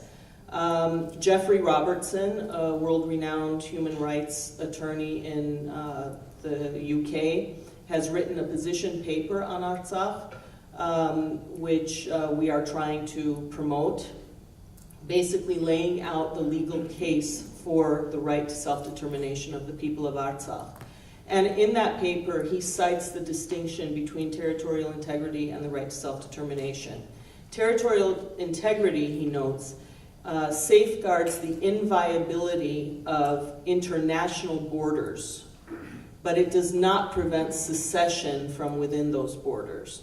So by turning it around this way, he basically debunks the theory of territorial integrity as being an excuse or a justification for not allowing the people of Artsakh to claim their independence from Azerbaijan. And let me also say that Artsakh has never been a part of the independent Republic of Azerbaijan. When the Soviet Union broke up in 1991, and the 3 Caucasus states, Armenia, Azerbaijan, and Georgia, all declared their independence from the Soviet Union, Artsakh declared its independence at the same time. And therefore, Artsakh has never been a part of the independent Republic of Azerbaijan. And the independent Republic of Azerbaijan's claims to it really lack any sort of legal basis, because if they revert back to the Soviet borders, then they should not be independent either. In contrast, the right to self-determination, as Jeffrey Robertson notes in his position paper, is the right to secession for people subject to extreme persecution. And if groups are the victims of serious breaches of fundamental human and civil rights through the abuse of sovereign power, then the afflicted group has the right to secede from the oppressive state. And that's exactly the definition of what is happening for the people of Artsakh. The right to self-determination in a legal setting is recognized by the United Nations Charter. It's recognized by the Universal Declaration of Human Rights. It's recognized by the International Covenant on Civil and Political Rights, and it's recognized by the International Covenant on Economic, Social, and Cultural Rights. There have been many examples in recent history where the right to self-determination did take precedence over this doctrine of territorial integrity. For example, with the breakup of Yugoslavia, and then the secession of Kosovo from Serbia, which was a result of the breakup of Yugoslavia, East Timor from Indonesia. These have all been internationally recognized rights to self-determination where the subsequent state that has declared independence has gained international recognition. There are 4 criteria of statehood, as Jeffrey Robertson writes, all 4 of which have been amply satisfied by Artsakh as it has existed since 1991 as an independent state. The first criteria is a permanent population. Of course, we know that the population of Artsakh historically has been vast majority Armenian, even during Soviet rule. The second criteria of statehood is a defined territory, which again, there are very clear borders defined for the Republic of Artsakh. The third is a functioning government, which I think in just about all of the post-Soviet states, probably the government of Artsakh has been the one which has really remained free of scandal, free of corruption, has operated as truly an independent, free, democratic state, very similar to the principles and beliefs on which the United States was founded. And the fourth criteria of statehood is a capacity to enter into relations with other states. Now on that front, Artsakh as well, although blockaded on its borders by Azerbaijan and Armenia being blockaded on its western border by Turkey, the Republic of Artsakh does have the capacity to enter into relations with other states and has in fact done so. I can give you an example. In 2013, the ANCA Western Region took a delegation of California state legislators to Armenia and Artsakh. And at that time, and continuing until now, of course, the government of Azerbaijan was threatening anybody who dared to venture into Artsakh with being placed on a blacklist, where they would not be allowed entry into Azerbaijan. And of course, for American politicians, that's a big deal, because American politicians routinely go on these all-expense-paid junkets hosted by the government and embassy of Azerbaijan, where they're wined and dined over there and shown the red carpet treatment. The leaders of California, which included the Speaker of the State Assembly at the time, John Perez, traveled with us to Armenia, and he, John Perez, had to leave to be back in California for a hearing, but he made a public announcement saying that I stand with my colleagues, and if I did not have to return to California, I would have gone with them to visit Artsakh, and if my name is placed on a blacklist by the Azerbaijani government because of that, I would proudly wear that as a badge of honor. So he and other leaders of California did make that statement. The others did travel to Artsakh. The city of Los Angeles, through our efforts, has become a friendship city with the city of Shushi. And let me talk about that for a moment as well. There's a difference between sister cities and friendship cities. So there is a sister city organization which promotes this cooperative agreements and partnerships between cities all around the world. Well, if those cities do not fall within a recognized, internationally recognized independent state, then they cannot join the sister city organization. So there is a subcategory, which is the friendship cities, and there are many cities in California which we've advocated and have succeeded in creating friendship cities with various cities in Artsakh. And that's a direct link between the two, where they work together to promote development and assistance in Artsakh. Another example that I can give you is in 2014, we took a congressional delegation to Armenia. At that time, the chairman, who is still the chairman of the House Foreign Affairs Committee, Ed Royce, who's a congressman from here in Orange County, actually, he went with us, and he told us before the scheduled time we were supposed to leave for Artsakh that he didn't care what anybody said, he was going to go to Artsakh. He was committed to that, to go to Artsakh from Armenia. Well, the last few hours before we were supposed to leave, with his head hanging low, he told us, "I'm sorry, I can't go." And when we asked why, he said, "The State Department will not permit me to go." And we said, "But Chairman Royce, you said even if the State Department pressures you, you're still going to go." And he said, "I would if I could." And I told them that, but they gave me information that I just cannot go. And basically the State Department's position was that if you go, you'll be potentially causing World War III between Turkey and Azerbaijan, raising hell for someone of his stature to go to Artsakh. So in exchange for that, he agreed to meet with Artsakh President Bako Sahakyan, and we had him, Bako Sahakyan, come to Yerevan, and Chairman Royce met with him at the Artsakh mission in Yerevan. So it was better than nothing, but these are some of the things that we're up against, unfortunately. Basically, Artsakh has been and will always remain a priority for the ANCA's efforts. We will continue to try to mobilize the Armenian American community to strive for recognition as well as assistance and aid to Artsakh. That is something that we are committed to, and I hope that we will be successful working with the government of Artsakh as well as with our friends here in the U.S. government to accomplish that goal. Thank you.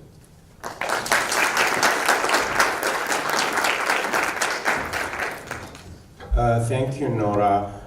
Some housekeeping notes. We're going to open up for question and answer after all the panelists have spoken. So take notes and write down your questions. However, being the moderator, I can ask a question. Aside from Nora legislation and other aspects where the community can write to their representatives about Artsakh, what other things can the community do in order to bolster this process? Well, there are many ways, of course. First of all, visiting Artsakh is, I think, a very strong statement, making sure that tourism to Artsakh thrives year upon year, that people are not afraid to go. There's no reason to be afraid to go, but that is a very strong statement, and that's repeatedly told to us by representatives of the Artsakh government that bring people here. Also businesses. We have also strived to have American-based businesses actually start branches within Artsakh. There is a huge capability there at relatively low cost to have factories and other businesses to help with that. In addition to that, we are just striving for economic assistance of every type, trade, on an individual, corporate, and government basis, and we just continue to work with them. We are trying to get the president of Artsakh to come on an official visit very soon to Washington, D.C. We're in the process of doing that right now, trying to secure an official invitation for him. I don't know if that's going to be successful, but that is something that we're definitely working on. Thank you. I like that optic, Donald Trump and Bako Sahakyan at the White House. How many of you have been to Artsakh? Let's see a show of hands. Well, if you haven't gone, please make plans to go, because it is truly heaven on earth for me. It's this incredible place that just kind of brings you in and doesn't want to let you go. And I was just telling Ruben that I want to go and live there, and so maybe that'll happen. But Something happened in April of 2016, which we're now terming the 4-day war. And on the night of April 1st, 2016, Azerbaijan launched a massive attack, the largest since the 1994 ceasefire, on all fronts of Artsakh. But the heaviest portion was Talish. I had the honor of going to Talish a year after the war and meeting with those soldiers who are on a daily basis protecting those borders and kind of looking out through the thing and looking at Azerbaijan. During the 4-day war, 100+ people were killed, some of them savagely. There's the story of the soldier who is of Yazidi ethnicity, who was decapitated. His body was returned to his family, but his head was danced around by Azerbaijani soldiers, and there was a video on YouTube. Incidentally, as a coincidence, the woman who was beaten a couple of weeks ago in Washington, D.C. by Erdogan's bodyguards and who testified in Congress a couple of weeks ago happens to be that particular soldier's cousin. Small world. But the April War changed the Artsakh reality. It put it into, once again, we're at war. We've always been at war because, despite the ceasefire, because there's sporadic attacks and shellings and sniper attacks, but this one kind of crescendoed the issue to a different level. And a month after the April War, our next speaker, Ruben Melikyan, became Artsakh's human rights defender, or ombudsman as it's called. During that time, during the past year, Ruben has really been able to place the Artsakh issue on the map internationally. I had the pleasure of covering his efforts for the last year and then meeting him in Artsakh in April, where at that point the report that he wrote about war crimes and other human rights abuses by Azerbaijan was actually cited in a Freedom House report and linked to the publication. Now, this is in a so-called unrecognized country, and an organization like Freedom House is citing that report and also allowing its constituency to click on it and read it. And if you have not read it, you should, because it's a very compelling report. Ruben has held this position since May 2016, as I said. He's had 10 years of experience in constitutional law and criminal justice. He holds a BA, MA, and PhD from the Yerevan State University and is a graduate of the Fletcher School of Law and Diplomacy at Tufts in Massachusetts as a Tavitian Fellow. He has previously served as Deputy Minister of Justice, Director of Academy of Justice, as well as advisor to the Chairman of the Court of Cassation in Armenia, Ruben Melikyan.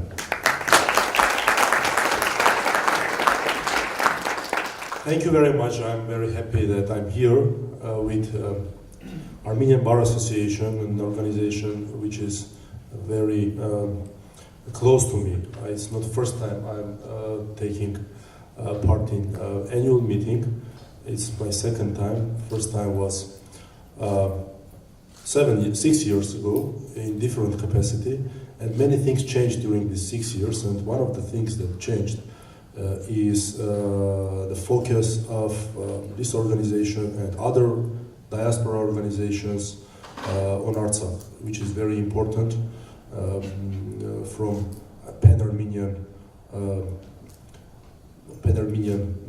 I would say, priorities point of view. So thank you very much for inviting me here, and thank you for this opportunity and organizing this panel on Artsakh issues. I would like to say that ANCA's efforts on Artsakh were also, I'm also kind of part of that efforts because twice, in 2016 and 2017, I was invited by, first time, Haidat's European part, and in 2017, Eastern region, ANCA Eastern region, to visit Europe and then United States with very, I would say, successful visits. For example, 3 months ago I visited United States. In 10 days we had 38 events, including public talks, including meetings with diaspora, talks to professional community, and so on and so forth. And I had the honor also to meet delegation of Armenian Bar Association in New York. So I'm also a beneficiary of this ANCA efforts, which is very important, not personally to me, but for Artsakh people, because they understand that the priorities are changing, that focus is really there on their issues. And we need this particularly now, after 2016 April war, which was a moment of truth, if I may say so, because we all of us started to think of this conflict as not a frozen one, although it was never that frozen. I mean, every day there were some shootings, but okay. For very long we didn't see people who cut heads. And by the way, Karam Sloyan was not the only one. There were 2 other cases as well. And one of the cases was in a situation that the person was decapitated while alive. Very long time we didn't see this kind of barbaric things in our region. And unfortunately, the potential and the capacity, if I may term so, of our neighbors, Azerbaijani's armed forces, bring us to the position of rethinking our strategies in many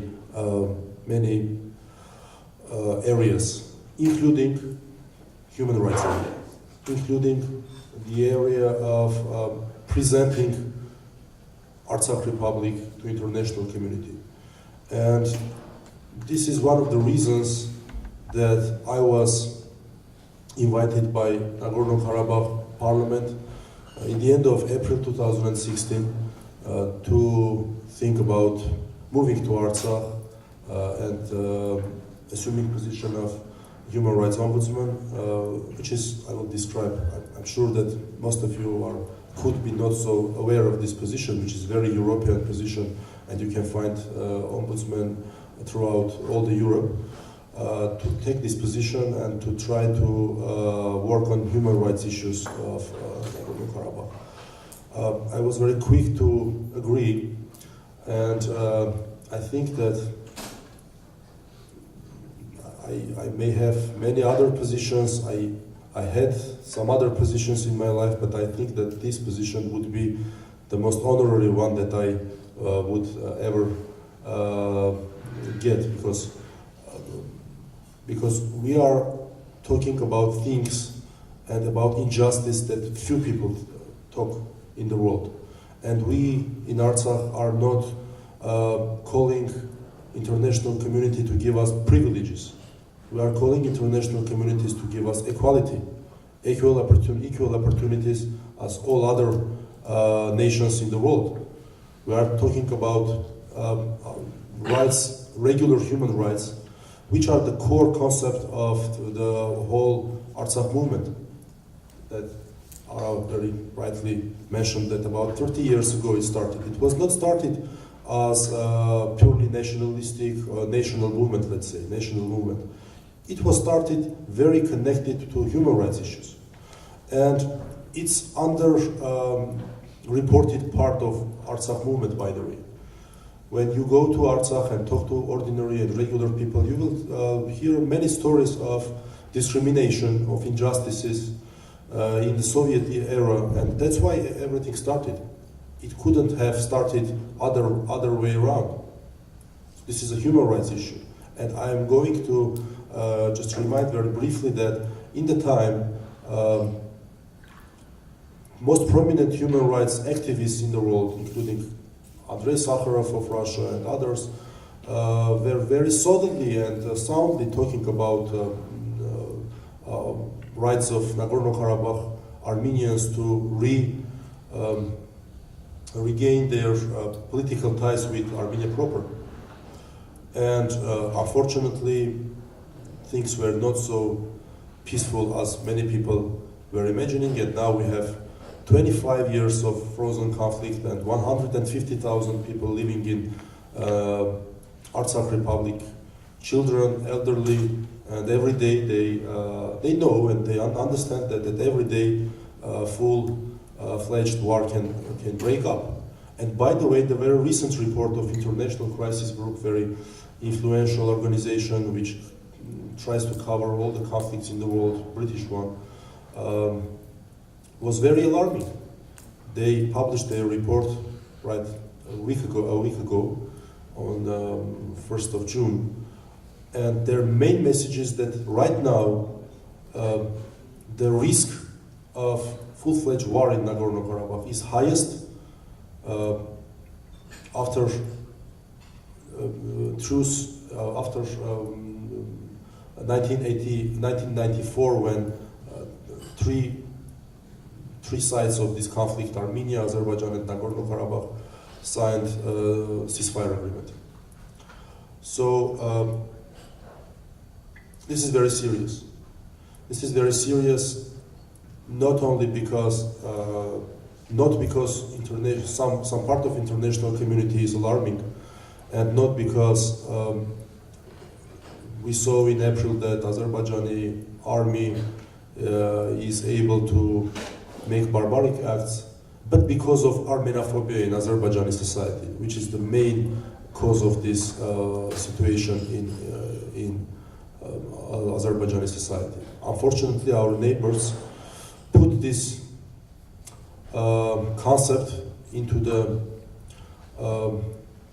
basics of their new nation building, trying to make everything for making Armenians as a kind of cosmic enemies of Azerbaijani people, and trying to make everything that they always regard every Armenian as a enemy. And you might remember the Budapest murder of Armenian propers. Officer by Azerbaijanis, officer Ramil Safarov, then he was convicted he was sleeping for nothing, for just being Armenian. He was slaughtered by that Azerbaijani officer, and then he was convicted by Hungarian court for life sentence. And then, in fact, after 7 years of serving his sentence in Hungary, he was in fact bought by Azerbaijan government.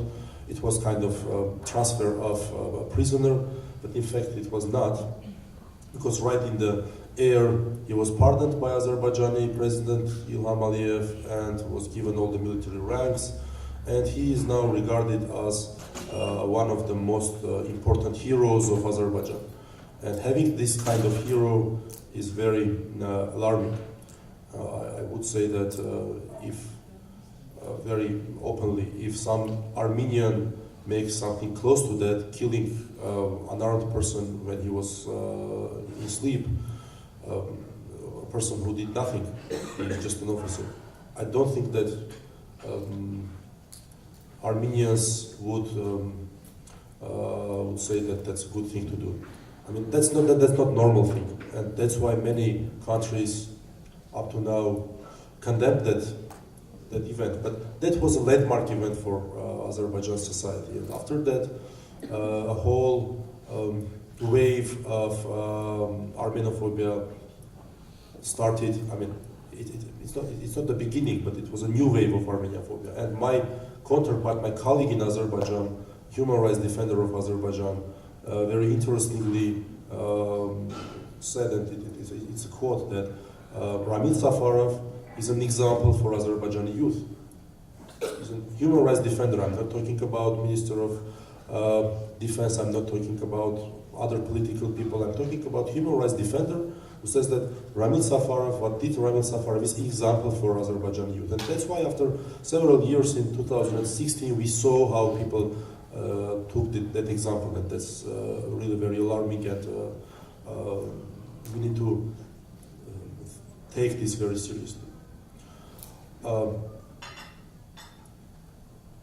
My office is the Office of Human Rights Defender of Ombudsman of Nagorno-Karabakh was established 9 years ago, and this was one of the signs and one of the not only symbolic but real steps to show international community and to show to ourselves that Artsakh Republic is able to pursue human rights internally. Because our understanding is that we will never succeed if we don't distinct our position from our neighbor's position. We are not going to take this conflict as a national conflict. This is a human rights conflict, primarily. And this position is taking more and more importance in the society of Artsakh and the society of Armenia. And because Azerbaijani society is becoming more and more radicalized, both from national point of view and from human rights point of view. Maybe you know, maybe you not. Civil society, independent civil society of Azerbaijan is very long. It's already maybe 5-6 years. Is attacked by the government, and true human rights activists are either in prisons or abroad. And we are not going to follow this example, and we always try to have positive human rights record. And that's important also from conflict resolution perspective. So what we are talking about is that Artsakh Republic is able to be a modern state of which respects human rights, which respects all the values that are put in the basis of let's say, Western statehood, and this is the place that we can cooperate. The Office of Human Rights Defender of Nagorno-Karabakh, the very beginning of its creation, and my predecessor, the first human rights defender of Nagorno-Karabakh, the policy of my predecessor was to have very tight ties with Armenian human rights defender. And I think that that's really very important, and I do have very good relations with Armenian human rights defender. But the strategy, my strategy is broader. I'm trying to have contacts with diaspora institutions, and I have very good contacts with different diaspora stakeholders, and they are very productive, and international human rights community, direct contacts with international human rights community. And in my annual report of 2016, I put it very, I emphasized that issue, that part, that because of our non-recognized status, we need much more focus on relations with international human rights community. Because those people living in Nagorno-Karabakh, they have universal human rights, and just paraphrasing very the phrase that all of you have heard, I would say that it's not correct to say that human rights are universal, but they are more universal for some and less universal for the others, the rest. So human rights are universal, and we invite human rights community to cooperate with us to protect regular human rights of people who live in Nagorno-Karabakh. I'm talking about regular things, right to fair trial, freedom of speech, and so on and so forth. But simultaneously, this part of our job is contributing to peace building and as well is contributing to a broader, let's say, concept as well. Because if we have international presence in Nagorno-Karabakh, it will reduce risk of barbaric actions during any military action, or just even reducing the risk of military actions. One of the reasons of April War was that there was no objective observer in Nagorno-Karabakh, because Azerbaijan is constantly putting obstacles to people to visit Nagorno-Karabakh by blacklisting, then criminally prosecuting, and we need to understand all of these risks. We need to understand the real picture of the world and try to figure out how can we try to fix that. And one of the directions that I believe we are able to cooperate to fix that is capacity building for Artsakh. Because of, again, this non-recognized situation in Nagorno-Karabakh, our civil society, our governmental agencies are not able to benefit from international capacity building initiatives. And as a person who most of his professional career was in Armenia, I can see the difference very clearly. I can see the difference very clearly of Armenian penitentiary systems and so on and so forth. And capacity building is one of the most important things that we need to think about. And this is even a part of more of a broader picture that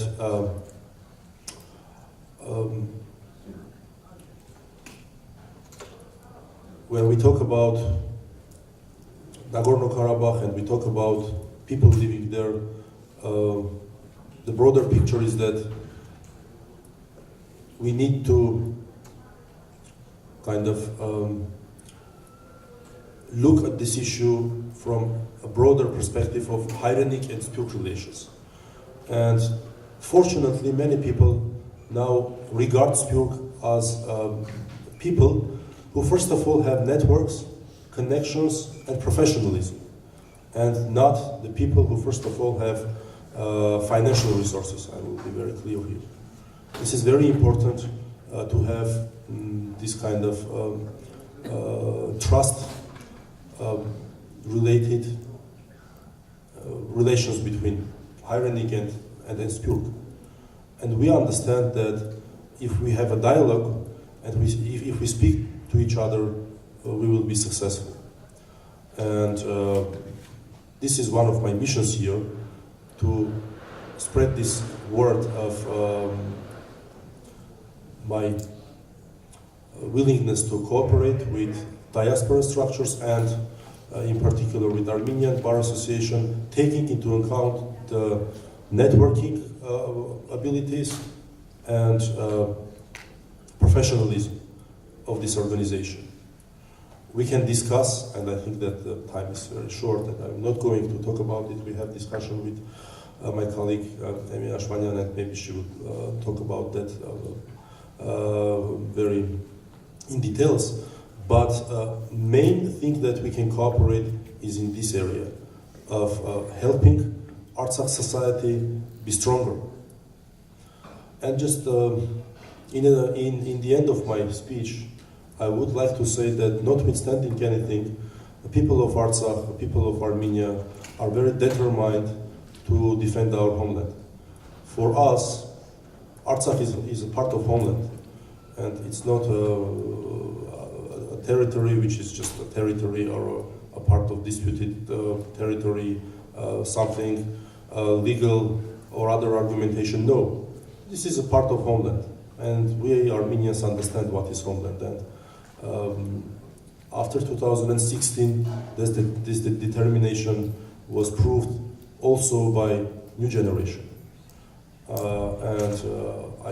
hope if you visit Artsakh, you will hear so many stories about this determination of youngsters who gave us chance to make Artsakh a country, a part of the world which is peaceful by their blood. Thank you very much.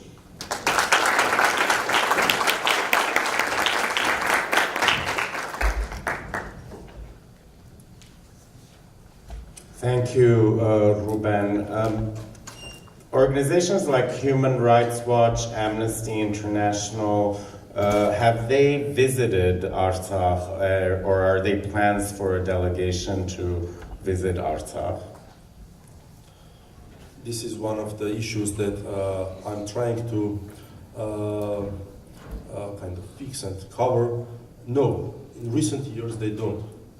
And one of the reasons that they don't is again this state policy of Azerbaijan trying to obstacle any international community's involvement and engagement with Artsakh.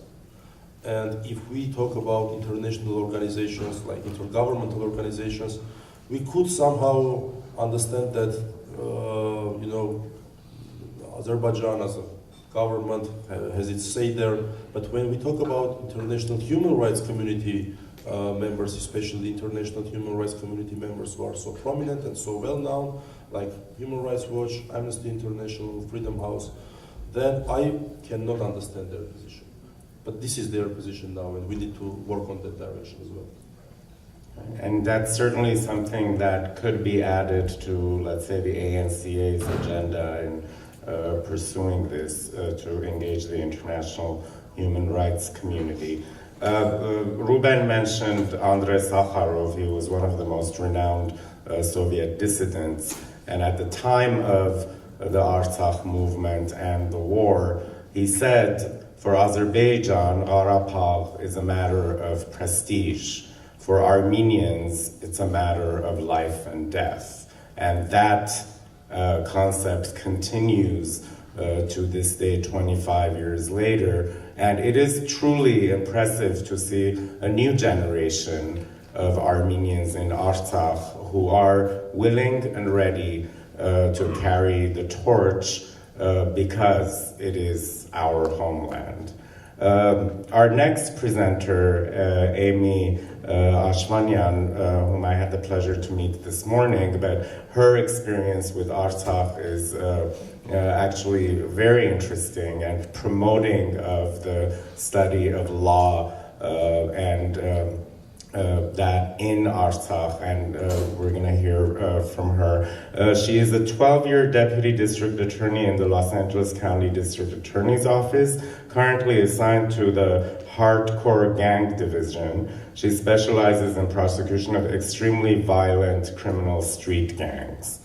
During her tenure at the DA's office, she has been widely recognized as an exceptional deputy district attorney.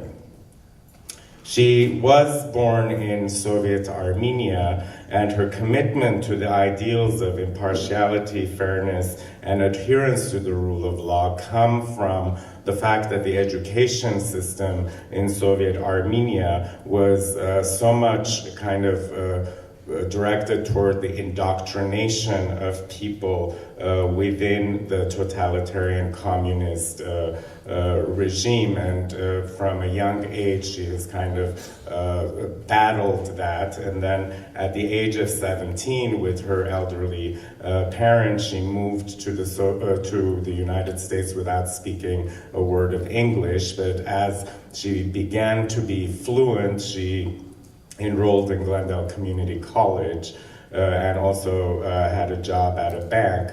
And after she completely learned English, she pursued her education and received an associate science degree. She has a bachelor in business administration, and then she got an opportunity to go to the Glendale University College of Law, from where she graduated in 2004 and received her license to practice law in 2005. She was hired by the LA District Attorney's Office as a Deputy District Attorney in 2005. Since 2014, Amy joined the faculty of Glendale University College of Law and currently is an adjunct professor of law teaching professional responsibility of attorneys, criminal procedure, and criminal prosecution. Since 2015, she's also a certified police officer standard training instructor for LAPD law enforcement and teaches a gang awareness class at the LAPD Academy. She is married and has 2 children and enjoys spending time with them. Amy.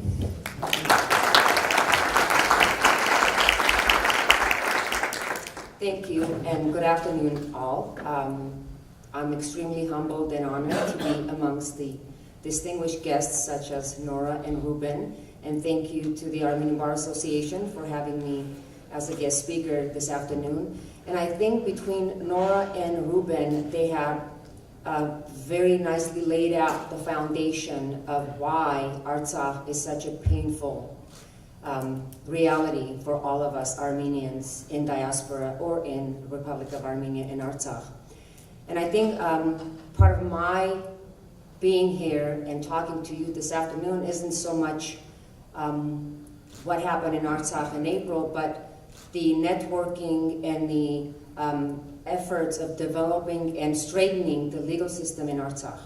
And let me just go back a little bit and tell you how I got involved in this and why networking and connections with people will make it a successful endeavor in the future, such as Ruben, Melikyan, and myself, who met about 6 years ago. In 2008, I was tasked by the U.S. State Department to be part of the training team of OPDAT, which is the Overseas Prosecution Development and Training Program that the State Department has throughout the world.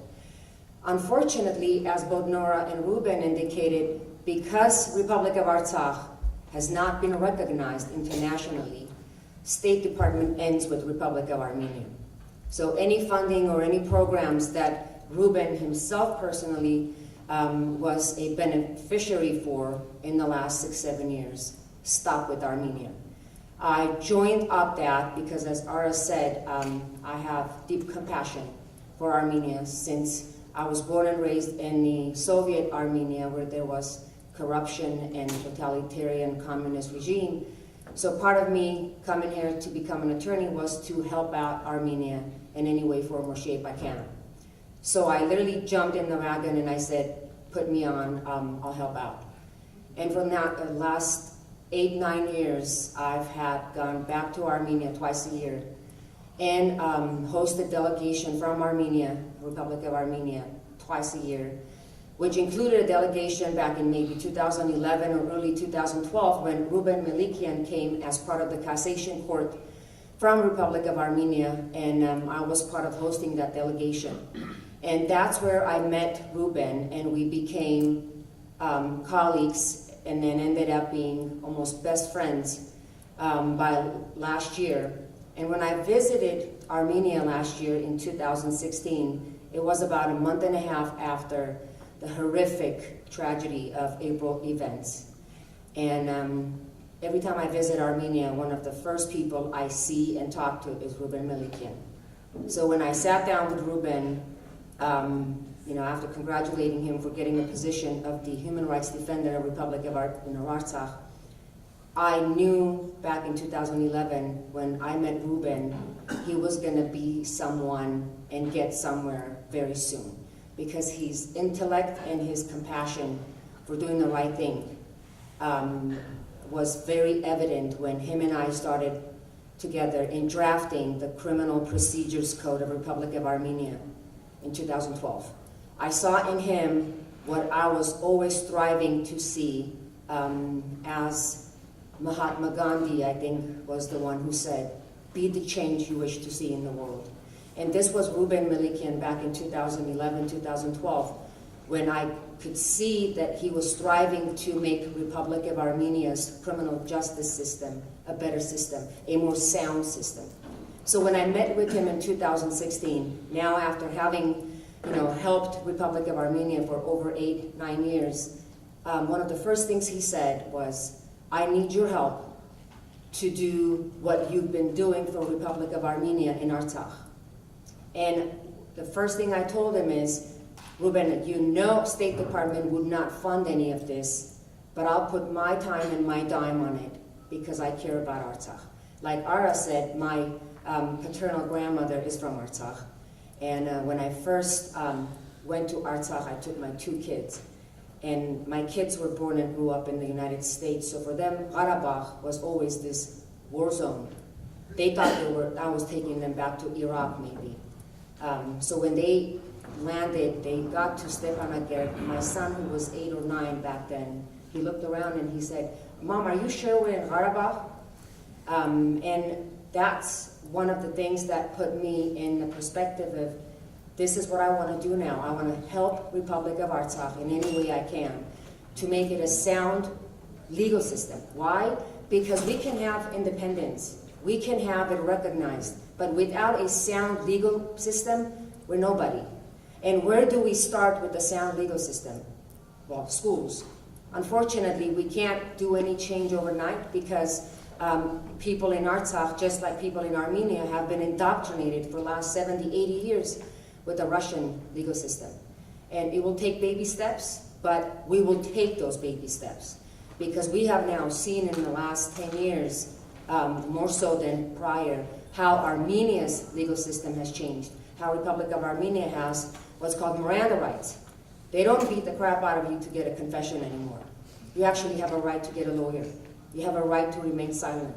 You have a right to cross-examine a peace officer, which was unheard of back when I was in Armenia, growing up in the Soviet regime. But one of the things that's very important is, when we're talking about developing a straightening system, is the networking. Is us as attorneys now in the United States, as part of the Armenian Bar Association, to make the connection, the networking. We don't have to go there every month to help Republic of Artsakh. As you all know, we have Skype, we have telephones, we would be a phone call away. One of the most important things that Ruben and I talked about when I went to Armenia 2 months ago, I was there in the month of March, is formation of a legal clinic in the Republic of Artsakh. And I think each one of us can help out in many ways, because Yerevan State University has great product-ready lawyers, attorneys who have graduated law school in Armenia, who are ready to help out not only their country, but independent Republic of Artsakh. What we can do from the United States as attorneys, members of Armenian Bar Association, and most of all Armenians, is help out financially, not so much just go back and forth, because I know everybody's busy, they have their own practices, but help out to maybe have 2 full-time staffed attorneys at the legal clinic so that people can get free legal aid. So people can go and ask what to do in this situation. Because part of having a sound legal system is for people to help each other, to kind of get to know what the system is about, to know what laws have been broken and who's responsible and what happens. The other thing we talked about with Ruben is go in and do trainings. We've now talked about is in the works of trying to train law enforcement in crime scene investigations, because as we very quickly realized with Ruben back in April of last year, there was no mechanism of crime scene investigation. Crime scenes of those atrocious crimes that happened in April were contaminated in everywhere, form or shape you can imagine. And contaminated crime scenes are not looked upon as a positive viewpoint by international onlookers who are watching what's going on without so-called recognition of the Republic of Artsakh. And so one of the things I believe, and Ruben and I have been talking about, is to get the legal clinic going on, to have attorneys volunteer in their legal expertise in their fields, whether it's criminal defense, criminal prosecution, whether it's contract law, whether it's legal writing and research. They need the resources because they need a sound legal written document so they can go by and move forward to create the sound legal system. And I think each one of us in this room can put a small amount of time and effort, and even financially, and help out the newly developed country to have a system that's sound, that's steady, that all of us can profit and see growing up and later on in the future. And I think in my closing remarks, I would just say, sometimes we look at things from a personal perspective of, well, it's kind of hard, we're busy, it's kind of like maybe 1,000 miles away. But once again, you can contact Ruben, Melikyan, myself, and anyone who's involved in the panel now, trying to get a system together, a steady system that would help Ruben and the legal system in the Republic of Artsakh to make it steady, sound, so each one of us can be proud of it in a few years coming. And thank you for having me.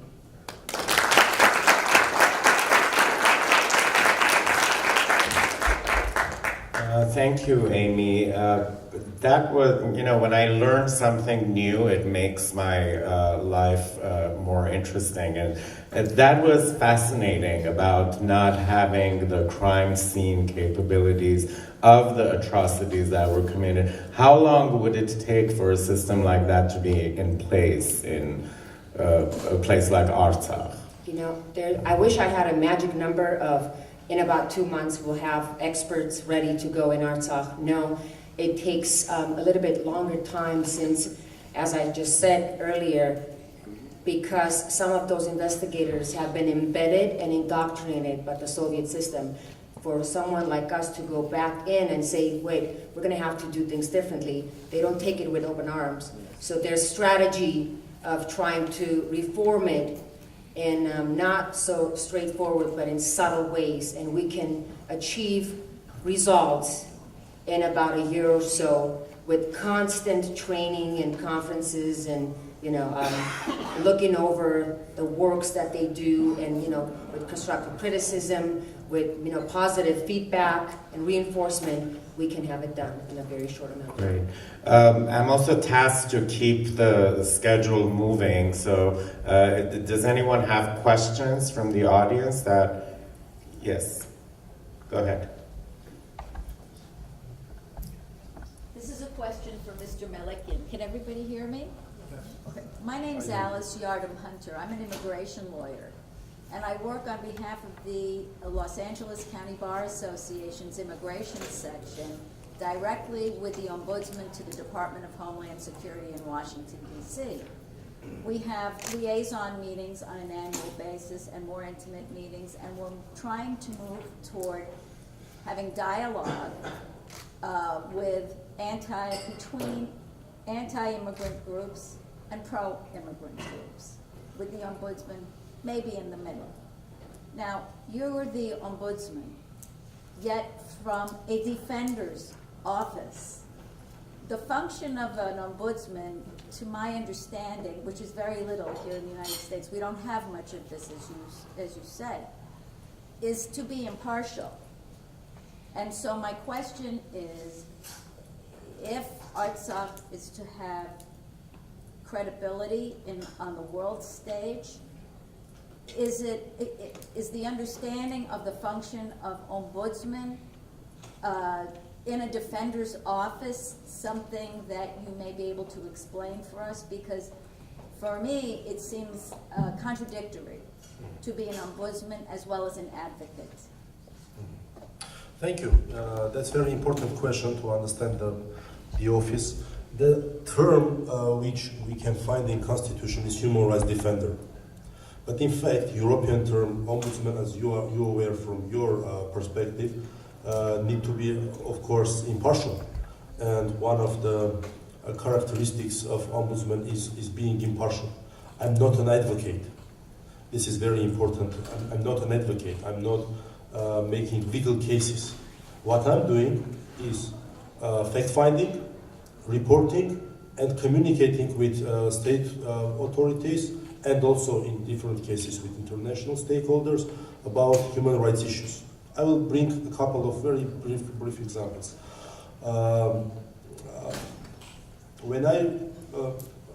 Annually we receive complaints from residents, from citizens of Nagorno-Karabakh Republic, and their human rights claims, kind of respondents, are state authorities.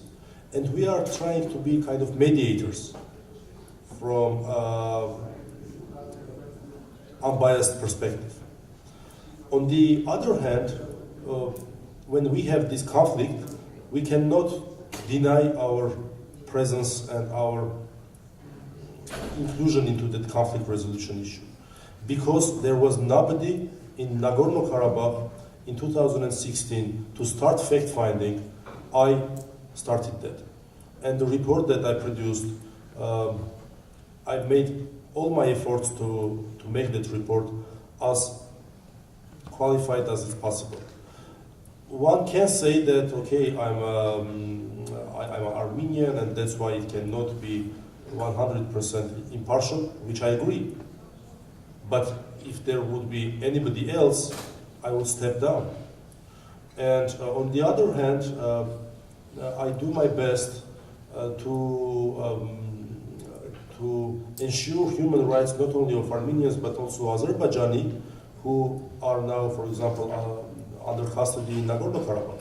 There are 3 Azerbaijanis under custody in Nagorno-Karabakh, and I publicly and openly try to do my best for their human rights protection, with tangible results, I would say. It's penitential rights concerning penitentiary system, rights concerning having a lawyer by his own choice, and so on. So this is the little broader answer to your question. Any other questions from the audience? I just have a real quick question. You had brought up Armenophobia in Azerbaijan. And I believe Armenophobia happens everywhere, of course, including in Azerbaijan and Turkey. Even here in LA, we had that example of someone from ABC7 who was videotaping, made a bunch of remarks about Armenians. We had another incident where someone was living at home. They had an Armenian flag outside. There was essentially a hate crime, a letter left threatening that family. In San Francisco, our Armenian genocide monument was vandalized recently. So, I mean, this is something that happens here, and it also happens across the world. Is anyone, and I think that it's very impactful when you talk about Armenophobia, because I believe in it, and I know that probably a lot of us here believe in it. But the question is there any kind of study or report? Is anyone tallying these incidents? And if so, is it an international tally? Because that really is I think, an impactful thing that ADL does, for example, or the NAACP does, for example. So I was just curious about that. I'm now working on Armenophobia report, and I think it will be ready in 1 or 2 months. Difference between the situations that you described is that in Azerbaijan, it's state-level Armenophobia. Sure. It's not just individual and private cases. It's state-level Armenophobia, and you can find Armenophobic statements by the head of state, by leaders of almost all, if not all, political parties, and, which is the most important thing, in school textbooks. I would bring very interesting example that I just when I saw that example, I didn't believe it. They are describing one Azerbaijani general during Second World War, and describing that he was very brave and he was about to enter Berlin, and he was killed during the war, killed in action.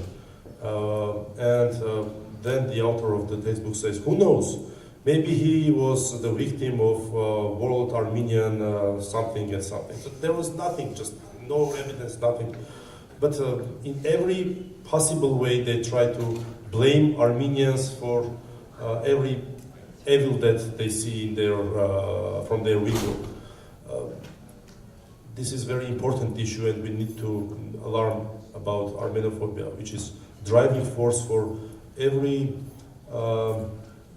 possible war crime, barbaric atrocities that we saw in 2016. Our panel is one last question.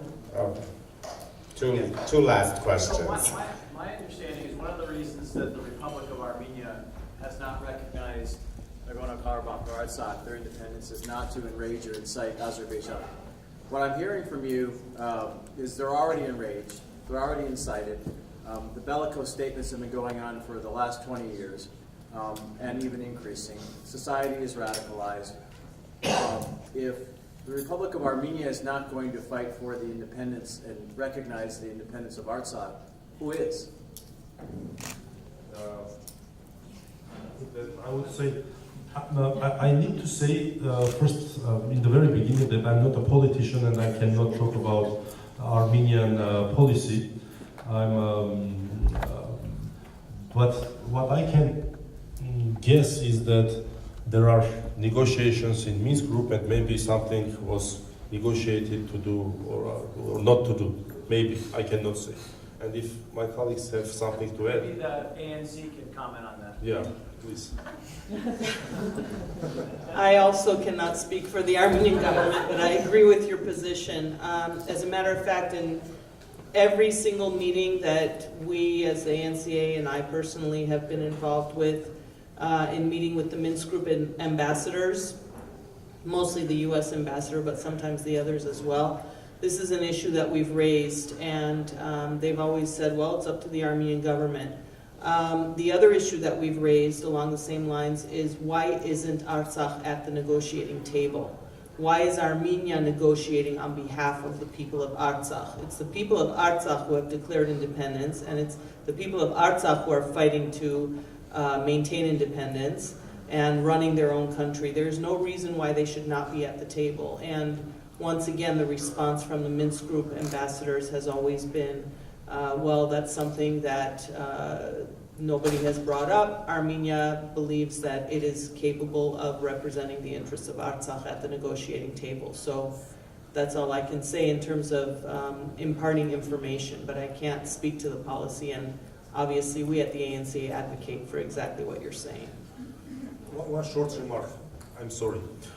In 2016, many people in Armenia were saying that we needed to immediately recognize Nagorno-Karabakh when Azerbaijan started this war, in fact, war. One of the answers was that we cannot do that if there is no legislative process. So there was no bill in Armenian parliament of recognizing Nagorno-Karabakh. After 2016, now there is a bill in a so-called large agenda of Armenian parliament, and technically they can recognize Nagorno-Karabakh in 2 hours, which was not the case in April 2016. Just one small remark. Last question. Sure, great, thank you. In response to Alice's point on the ombudsman and the advocacy role of an ombudsman, we in Quebec call the ombudsman the protector of the citizen. So, protecteur citoyen, that's the term that we use, so we're calling it a human rights defender, but the ombudsman has that joint sort of name. On the notion of protection of citizens, I heard you say that there are 3 Azeri detainees in Artsakh, in the Republic of Artsakh, and I'm heartened to hear that there are only 3 of them. When I was in Artsakh in 1993, I had an opportunity to visit a prison where I saw some 30 prisoners of war, Azeris, mostly women, mostly children, and I'm happy to hear from you. First of all, I in the brief time that I was there, I could observe, their living conditions, how they looked, how they were dressed. There were children, and these were essentially people that had not fled when the Armenians had come into those villages, and obviously they were not beheaded or mistreated, or at least as far as I could tell. So I imagine that in the last 20 years that there have been prisoner exchanges, and now we're talking about only 3 soldiers. Okay, 2 of them were convicted murderers. Unfortunately, we had that issue in 2014 when they intruded to the Artsakh and they killed a 17-year-old young boy, a villager, a peaceful villager, and also another person who was trying to,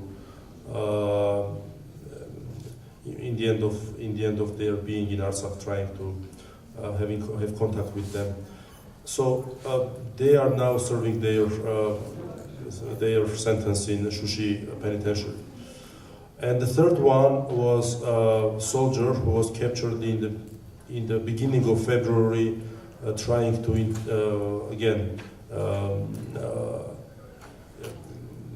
make a subversive attack in north part of Nagorno-Karabakh.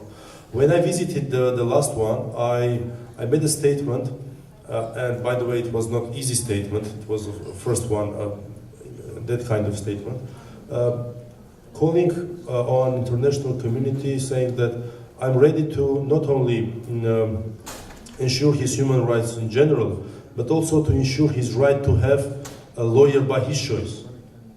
This is a very important right, because if we have Armenian or Artsakhi, which is the same lawyer given by the state, by the Bar Association, that's not what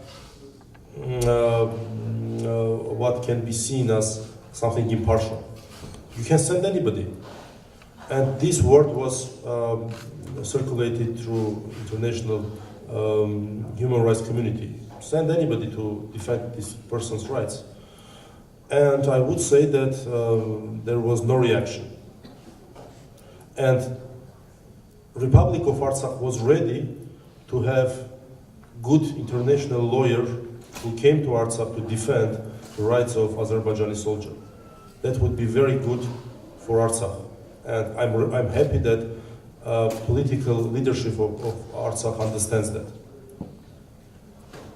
The panelists will be around. Please take that opportunity to go up to them, speak to them, and ask your questions. The program is timed.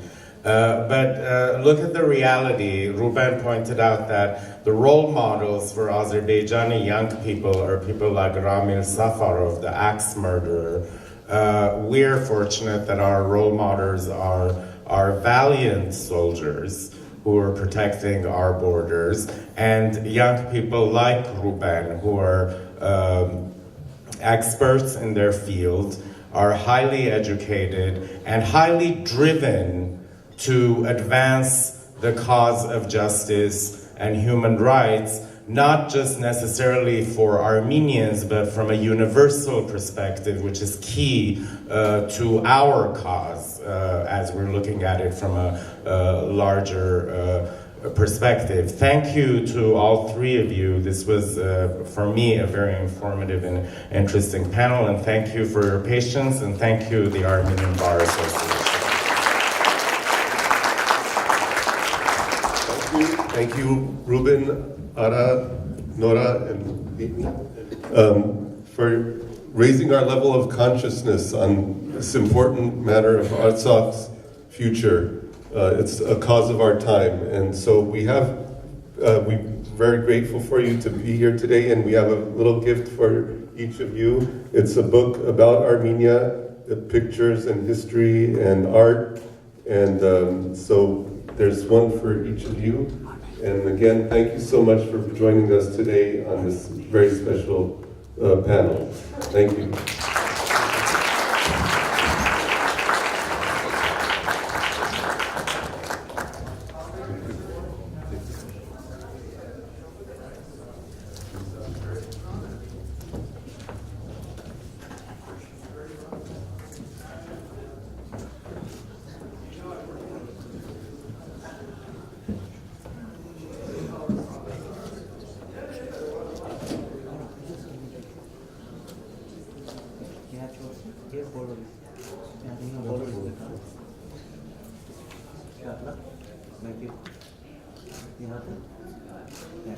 Thank you.